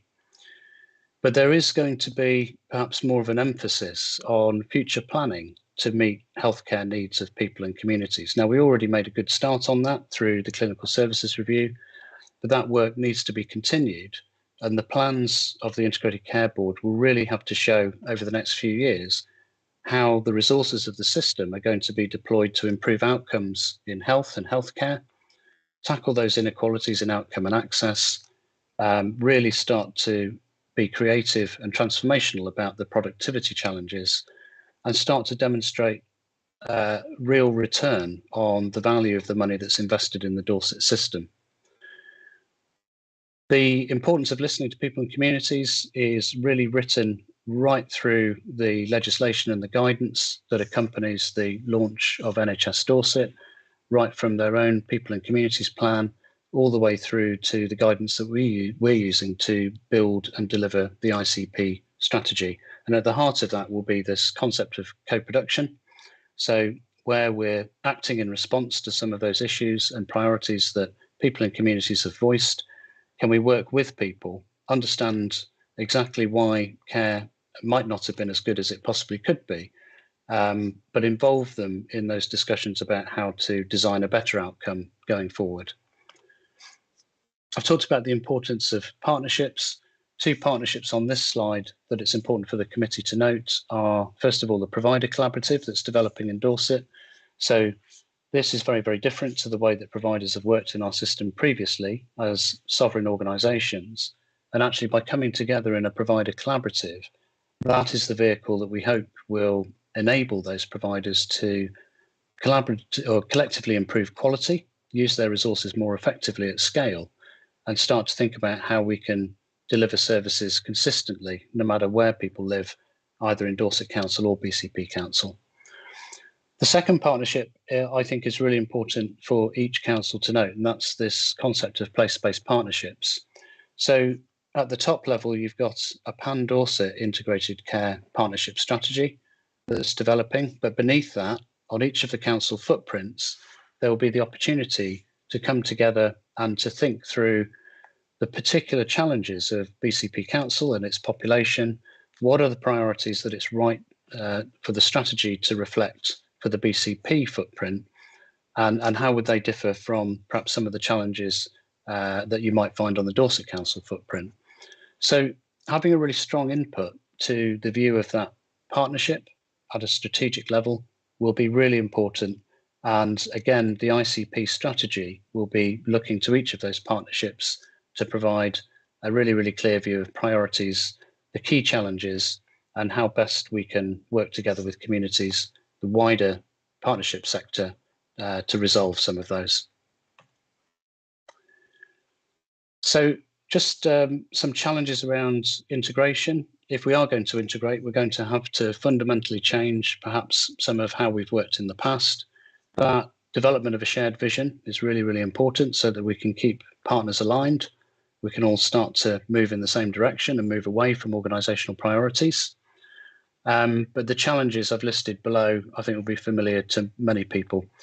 Changing the way that we work and that culture of organisation first will not be easy, but we do have to make progress on that over the next few years if we're going to overcome the sustainability challenge that our health and care system is facing. How we think and use funding needs to change. So alongside things like needs assessment, it's really important that we then start to consider how resources and funding can perhaps flow differently to meet those different needs.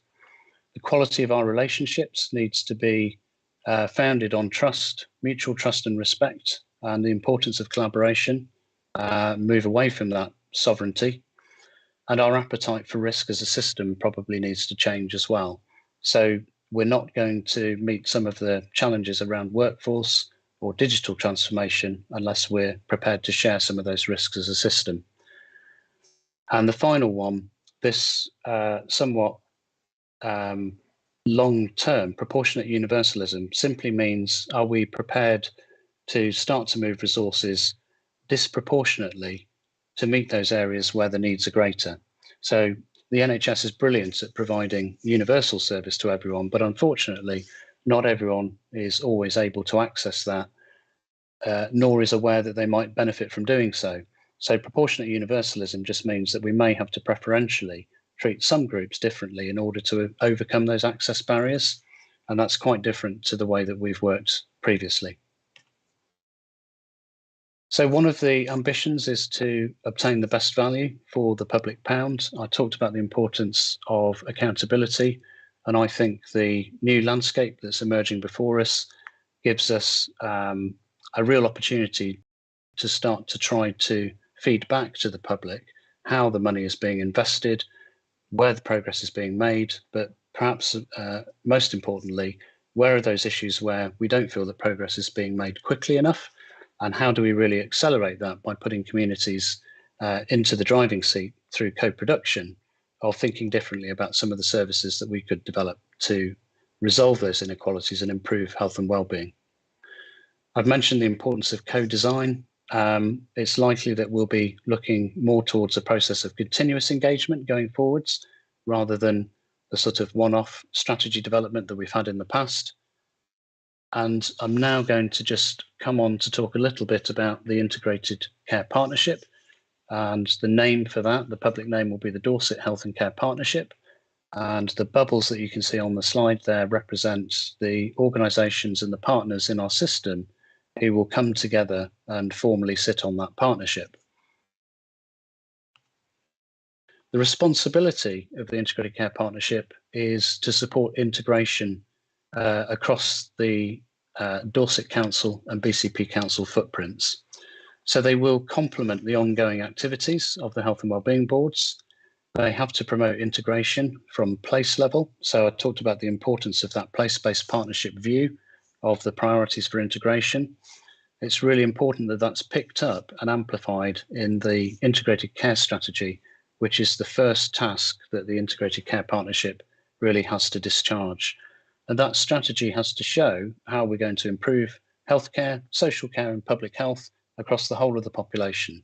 So that's why it's so important that it picks up the Health and Wellbeing Board Joint Strategic Needs Assessment, but also the view of each of the place-based partnerships in terms of the health and care pathways that we feel most need to be addressed. Strategy requirements are laid out here, and you can see there are many recurrent themes throughout this presentation. We do have to think differently about how to help people live more independently, healthier lives for longer. So moving away from a sort of more narrow focus on perhaps clinical care, how do we genuinely take a holistic view of what keeps people well?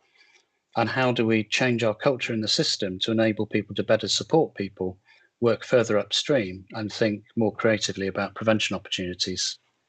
If we're really going to address those inequalities in health and wellbeing outcomes, not only will we be helping a huge number of people who perhaps don't get the health and care that they should, but it also makes sound economic sense. So we know that a lot of the cost in our system is driven by our current failure to adequately address those inequalities in health. So if we can act earlier, there are benefits all round, including to the system. If we can improve the life chances and health outcomes of younger people as well, that's often where the best returns are made. So the strategy gives us a real opportunity to join up the best of the ambition in our system, taking an all-age approach. So just a few notes on the progress to date. We've established a working group which involves representatives from the voluntary and community sector, both local authorities, public health, Dorset CCG.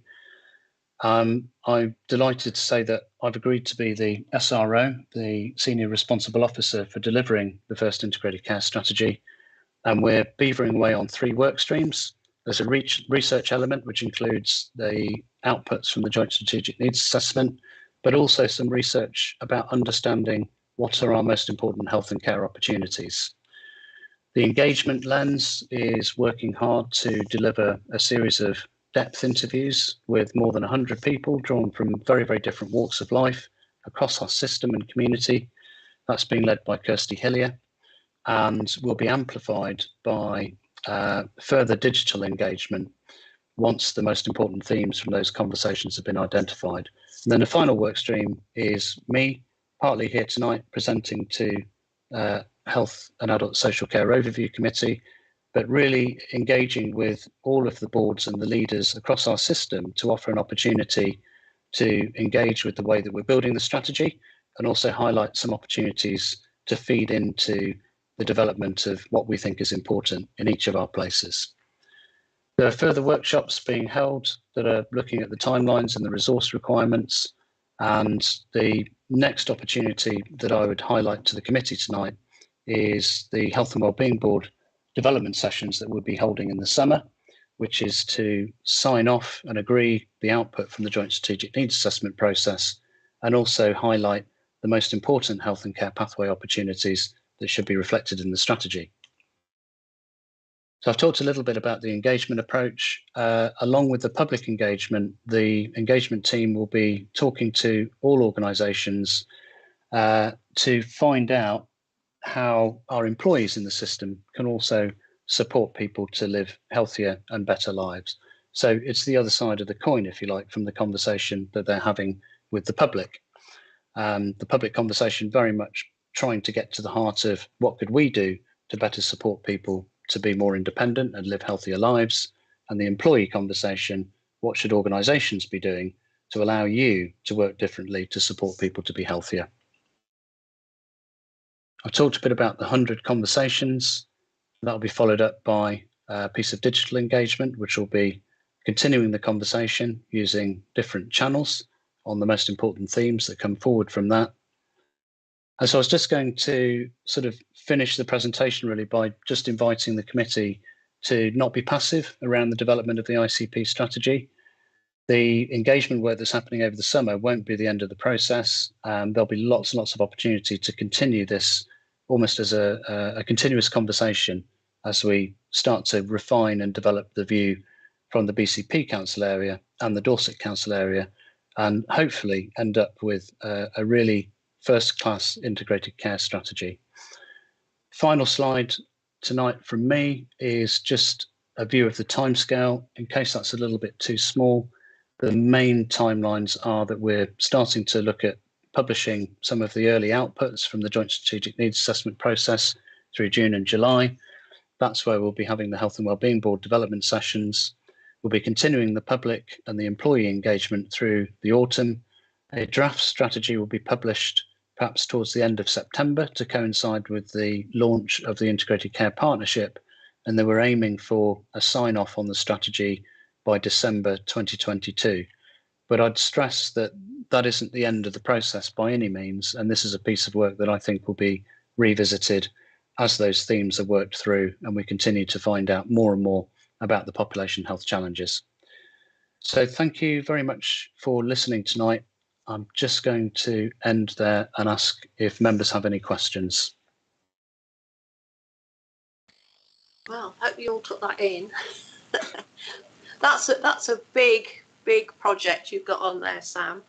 And we're certainly going to look forward to see how it develops over the following months and years to come. Members, we've got any questions? No. Can I just make a comment, Sam? You talked about the public engagement, and you're obviously sort of progressing with that. And I always bring this up about the digital because we do have members of our community who are non-digital, and I just wondered how you were likely to engage with them. Are you thinking of perhaps having some roadshows, something like that? Yes, very much it's a mixed approach. So the conversations are being carried out by engagement champions who are being trained by the Point of Care Foundation. So that's a face-to-face depth interview. The digital bit is really to sort of amplify the power of some of those themes, but equally there'll be opportunities to talk to ordinary people in lots of different settings about some of the early findings from those conversations. So we're very, very aware that there can be some people who are excluded from digital means, and the team will be working hard to make sure that we've got a real proper weighting in the representation of people whose views we're seeking. So it won't only be digital, but we do see advantages in pulling some of those themes together and using a digital engagement platform to reach even more people. Thank you. Councillor Evans. Thank you, Chair. Yes, I'm hugely excited about this piece of work. Thank you very much, Sam, for your presentation. Ashley Boreham's already mentioned the Marmot Principles this evening, and this is something that we've pledged as a council to uphold. I'm just wondering, are we going to work with organisations such as the Institute for Health Equality on some of this work, or is it something that we're going to purely do in-house? And my second question is, this is so important, and I realise the money may not be there. We have to look at using funding differently, but at the end of the day, I think part of the ICS's means putting all the budget for health and adult social care in one pot. Is there going to be enough money to do what we want? Thank you very much. So I'll take the first part of the question because that's probably easier to answer. There is a health inequalities group which has been developing a health inequalities strategy, initially very, very focused on the NHS part of the system. They have been working with the Institute for Health Equity. They've been doing a number of webinars that have brought in national experts to try to support raising awareness and building capacity with some of the things that the health service could do better that are entirely within its control. But of course, the other side of that is what we can do working with people in communities, because as I'm sure you're aware, it's not just the health service bit that is important to get right. We also need to think, very, very carefully about those wider determinants. So there'll be a very close connection between the health inequalities work that's being led by others in the system and what we pick up through the integrated care strategy. But I think the most important thing is we have to absolutely set a very clear signal to the rest of the system that that's important, and we would expect that to be reflected very, very clearly in the plans then developed by our health and care partner organisations, and above all, the Integrated Care Board. The second question, it's a great one, isn't it? I do have the sense that across our system, there must be duplication, there must be wasted effort. It's going to be a big journey to turn how we've been working into something that is genuinely collaborative. But I think if we can start to genuinely work with people and listen to people about what frustrates them, if we can think about trying to genuinely provide care closest to people's homes and avoid at all costs unnecessary secondary care admissions, for example, we do have a chance of turning this around, but it's not going to be easy. I'm not going to sort of stand here tonight and say that I think we've got all of the answers. We're going to have to trust each other. and we're just going to have to be in the room. We might not always agree, but it's important that we're in the room starting to have these conversations and to work through those solutions together. So I am optimistic. I think there's definitely, it feels like there's been a real change sparked by the legislation and the guidance that's coming out, but also the commitment of some of the leaders that are coming into our local system. There's been a lot of change, and I am optimistic that we will stay in the room and start to tackle this together.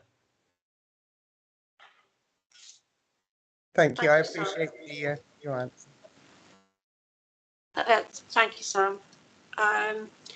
We all know sometimes organisations and that don't like change. You sound like it's all been fairly positive, so you haven't met too much resistance to this then so far, or have you?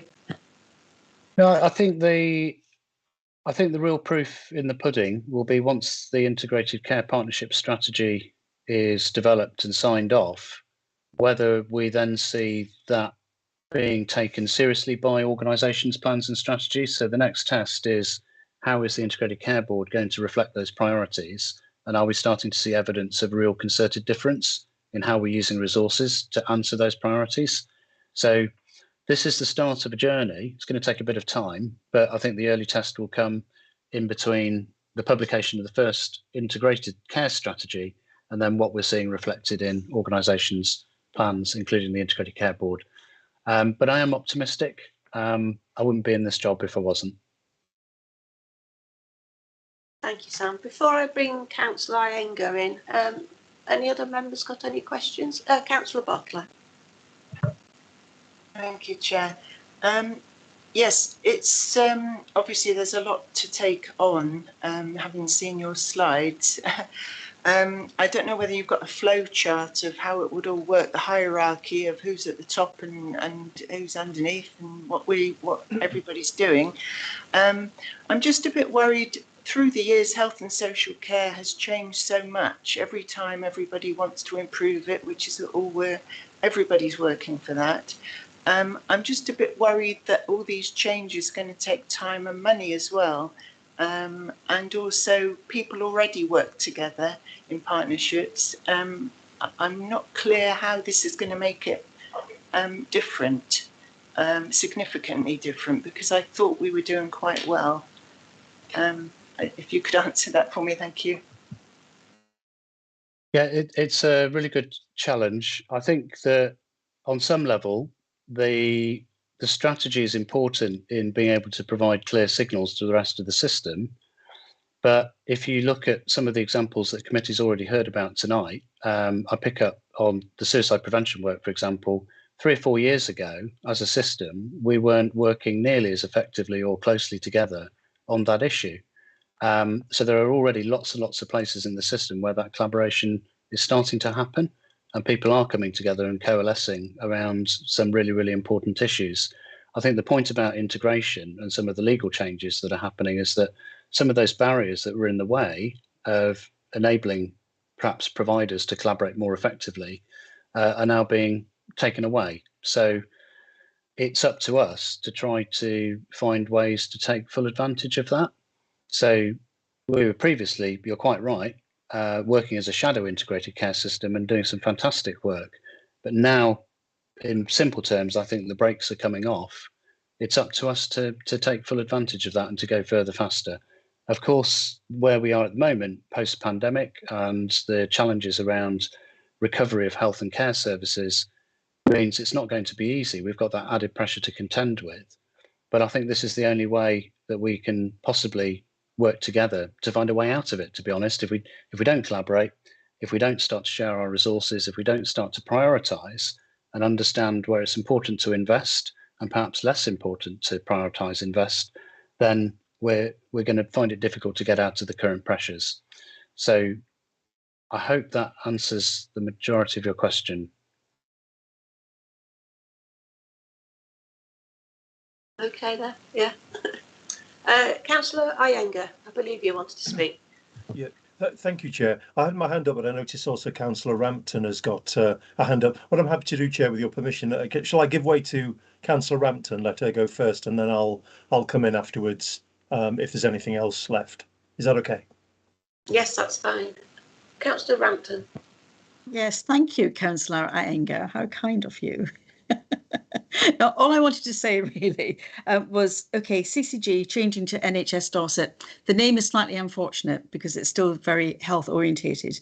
I just want to pay tribute to the commitment from everybody, from the officers, but particularly from our leader, who, along with Councillor Iyengar and myself and others, has been absolutely steadfast in that we need to be represented as a local authority at that top table, at that integrated care board. And we have been quite recently successful, and the leader will be represented. He's done an enormous amount of work. And as Sam, you referred to earlier, the certain changes in personnel have meant that everything seems the art of the possible now. It does seem far more, there's a willingness, shall we say, to collaborate and to make that step change in terms of our integration of health and social care. And I really welcome that. And it's going to be something that we have to keep kind of reminding ourselves of, why we're doing this. And, this is what we agreed to do. It's not just going to be something that is going to happen naturally. There's a danger that we'll slip back into our old silos. But I really genuinely feel that the Integrated Care Partnership, the Integrated Care Board, the absolute acknowledgement that local authorities should be at that table, at those tables, will really genuinely make a difference. So I just wanted to mention that although it is called the NHS Dorset, we are actually there as well as a local authority. Thank you, Chair. Thank you, Councillor Rampton. Councillor Iyengar, do you want to speak now? Thank you.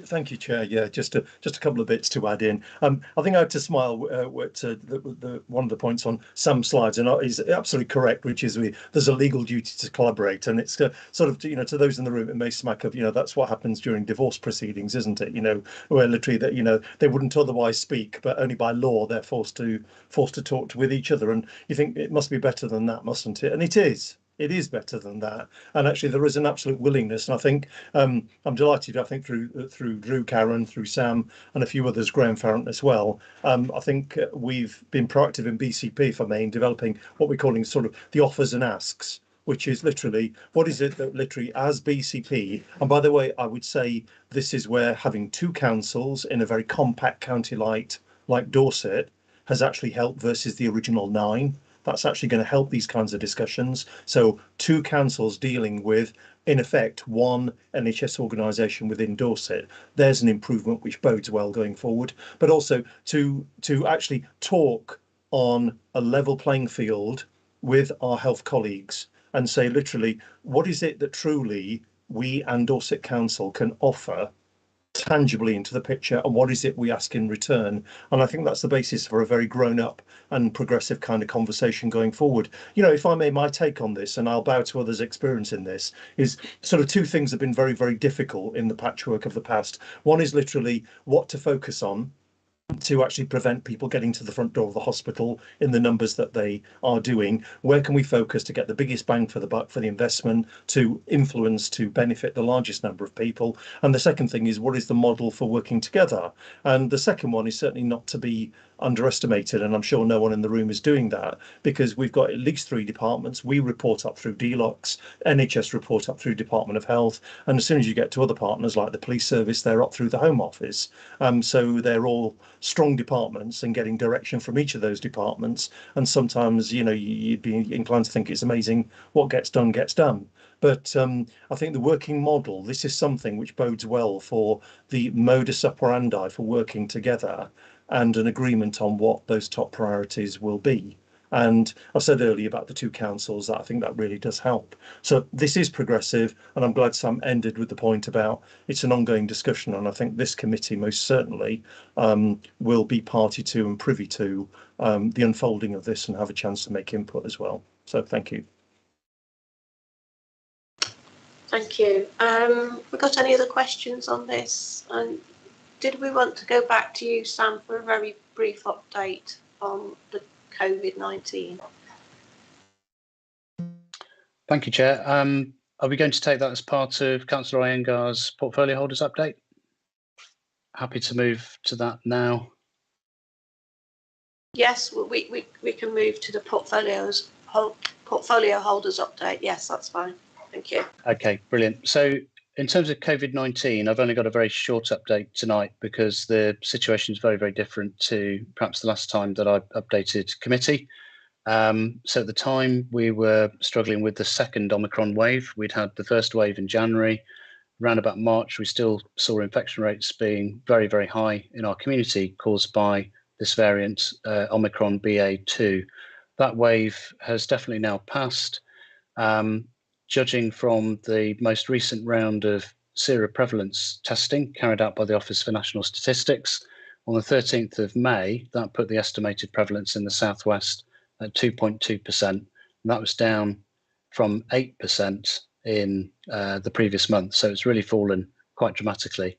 If you look at testing positivity, although there are many, many fewer people being tested now, now that universal access to testing has ended, we're still testing about 200 people per day in the BCP Council area, mostly linked with the requirement for testing in health and social care settings. And testing positivity of those 200 people is around about 7%. That's compared to 10+% just a month ago. So the wave is definitely receding. You can see that now reflected in hospitalisations. So if you look at the number of people in the Dorset system who are in a secondary care bed who are tested positive for COVID-19, at the moment that's 58 people, very, very much lower than even sort of 30 or 40 days ago where we still had upwards of 200 people in hospital. And that's also reflected in fewer staff absences, both across health and social care settings. And we're definitely seeing fewer cases of outbreaks being reported to the public health team. And that's also being reflected in the number of outbreaks affecting our care settings. So it's very positive at the moment. The only final note that I provide to committee is that there are two further variants of Omicron, which are now being tracked quite carefully by the WHO and the UK Health Security Agency, called BA4 and BA5. At the moment, they are linked with outbreaks in South Africa, but no other country. The reason the UK Health Security Agency is interested in these two variants is that they do show evidence of potentially having a growth advantage over BA2. So it is being watched quite carefully, and the UK HSA is still providing regular reports on those variants of concern. But so far, only a limited number of cases in this country. Thank you. Councillor Evans, you've got a question for Sam. Yes, thank you, Chair. I know this isn't COVID related, but it is public health. I just wondered if you had any comments on monkeypox. Not other than it's a national incident that's being led by UK Health Security Agency. So as the statutory body for health protection, they are working quite hard to understand the extent of the incident. I'm sure you're aware from the media reports that it has been affecting populations of men who have sex with men.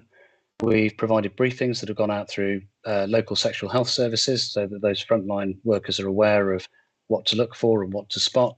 But as of yet, there doesn't appear to be any cause for concern locally.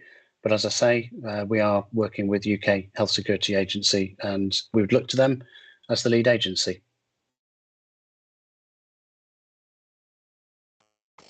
Thank you. Councillor Iyengar, have you got anything to add to Sam's report? I think the only other thing, but it's not essential to cover it now, is just to invite Sam to, following the last Public Health Board we had, which is approval of the budget that we've got for the year that we're 2 months now into, and the use of the underspend last year, I think very wisely as well, is almost what the immediate sort of outlook is running ahead this year and the deployment of the money. But it's up to you, Chair, whether that's useful in the meeting or we can save that for another time. Up to you. Members, do you want to save that for another time, or do you want to hear that now? Save it. Yeah, we'll save that for another time. Thank you. Okay, thank you. Okay. So can we move on to Councillor Rampton have you got an update for us? Well, Chair, I have to say that Sam has slightly shot my fox, because I was going to mention the ICB and the the ICS obviously, and the ICB and the ICP, which, as I say, Councillor Iyengar and I have been working on quite closely with Councillor Mellor, but we've done that bit. And then I was going to mention the COVID numbers in the hospitals, which I think Betty Butlin's on this call, and I was updated on that earlier today. And that's been covered. So we know that our numbers are way down now, and our hospitals are on Opal 3, which it's been quite a long time since we've been in Opal 3. We've usually been in Opal 4. So that's really, really good news. In terms of other things that are going on, a contact centre going from strength to strength, early intervention and support, so that people can have safe and independent lives at home and using the resources around them. It wouldn't be me if I didn't mention extra care housing. And we have a steering group which is chaired by Phil Hornsby, who's obviously here this evening. And we have Nigel Ingram on that, as well as other partners.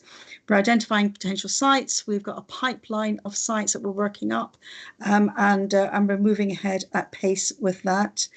Care technology, something else we're moving at pace. We're doing a lot of work, and they're now engaging with our service. Gosh, my mind's gone blank. Our services, which have different names in Bournemouth and Poole, that we've just brought together, and I've completely forgotten it. But anyway, the Lifeline and Care Line, thank you, that's it, services which we have. So we're developing that service, doing a lot of work on that. Adult social care, hospital discharge, we restructured it. And so we can respond to we responded really well to the acutes during the pandemic. That enabled large volumes of people to leave hospital earlier than they perhaps would have done during the pandemic. Strengths-based approach that we are very keen on, obviously. We are developing that, and that's encouraging people to be independent. And of course, it's very person-centred. Did I mention shared lives, Chair? I can't remember if I mentioned shared lives, but anyway, we've got further recruitment going on of shared life carers, and we're doing additional supported living places for adults with learning disabilities.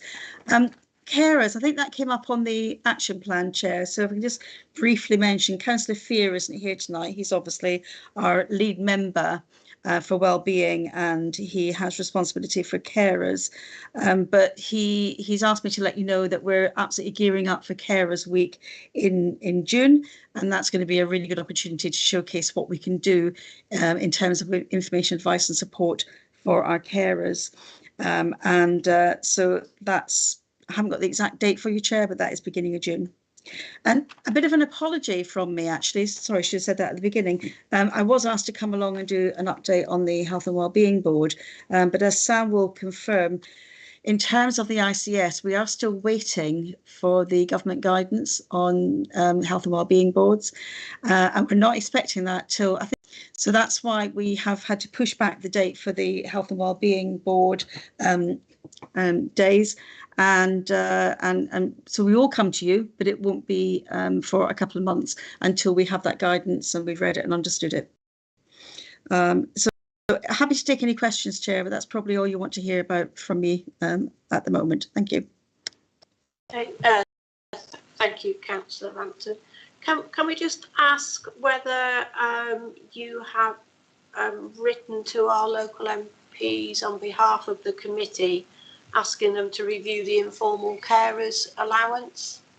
Well, I know that we discussed this at Cabinet, Chair, and there was certainly an agreement that that was something that we could do. Now, I think I'd probably have to check with officers, with democratic services or adult social care officers to see if that's actually been done, because it has, it's not something that I've seen before me.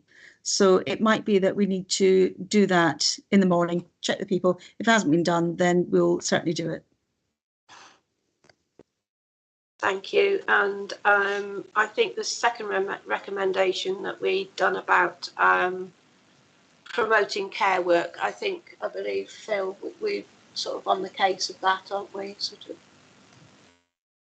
Yes, Chair. There are a number of initiatives, and I think Councillor Rampton shared those the last time she gave her update. But the latest thing we've been doing, we've been working with job centres, with a number of the job centres to have a space, a dedicated space within the job centres, so that care providers can use that space to both engage and interview potential care workers, but also to give them just for a conversation, and also to educate the job centre staff on what working in care means, rather than it just being a job that's advertised on job cards. So that's just a bit of a pilot that we're running at the moment. We'll get some evaluation back from that in the next 2 or 3 months. It's a 3-month pilot to see if that's going to help us any further with the recruitment of care workers across health and care. Okay. Thank you very much for that. Can I just make a comment about the Carers Conference that's taking place on the 7th of June in Dorchester? It's from 9:30 till 12:30, and I've been told by the carer that in the morning is one of the busiest time for carers. They're getting people out of bed, they're getting them washed and getting their breakfast. And when they live in Bournemouth, there's no chance of them getting across to Dorchester at 9:30 in the morning. So perhaps in future for these things, can they just think a little bit about the timing of some of these conferences? The one that spoke to me was very keen to go, but no chance of getting there. It was just a comment. Hampton, did you want to come in on that? Just to say, Chair, I'll certainly pick that up with Tim Branson and with Councillor Fear. Thank you for that. Members, we got any questions for the portfolio holders? No? Okay, shall we move on then to our forward plan? Any members got any comments on anything on our forward plan? Councillor Butler. Thank you, Chair. I'm wondering whether the request about Tricuro update, can it be put for July's meeting, or would that be too soon? I'm here that can answer that one. Chair, for me, I was just wondering, in terms of the overall agenda in July, there's a few meaty items on there already. I'm just wondering whether there's actually capacity on the committee's agenda that day or that night to incorporate that. It seems a bit heavy at the moment. Yes, I agree with that. We haven't forgotten about Tricuro, and it will be brought up the agenda as soon as something is ready. That because I'm not sure, because obviously parting company with Dorset, we don't know quite how that's going at the moment. So it will be there, and I think it's best if we have it ready when we get it. You know, it will be a good item on that. Chair, yes. Sorry, Chair, if I just may, I could give a brief verbal update rather than a full presentation on the progress against the transition from 2 councils owning Tricuro to 1, if that would be helpful in July. Would that be helpful, Councillor Butler?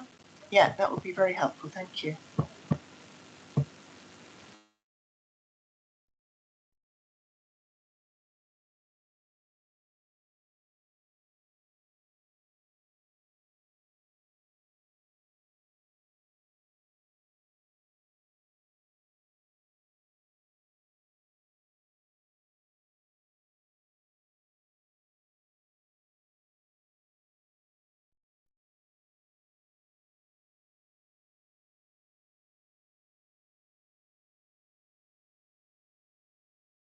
Yeah, just to agree, our next meeting is on the 25th of July. At the moment, I'm not sure where it's going to be, but possibly be in Bournemouth. So, but you will be informed. Okay, thank you very much, everybody.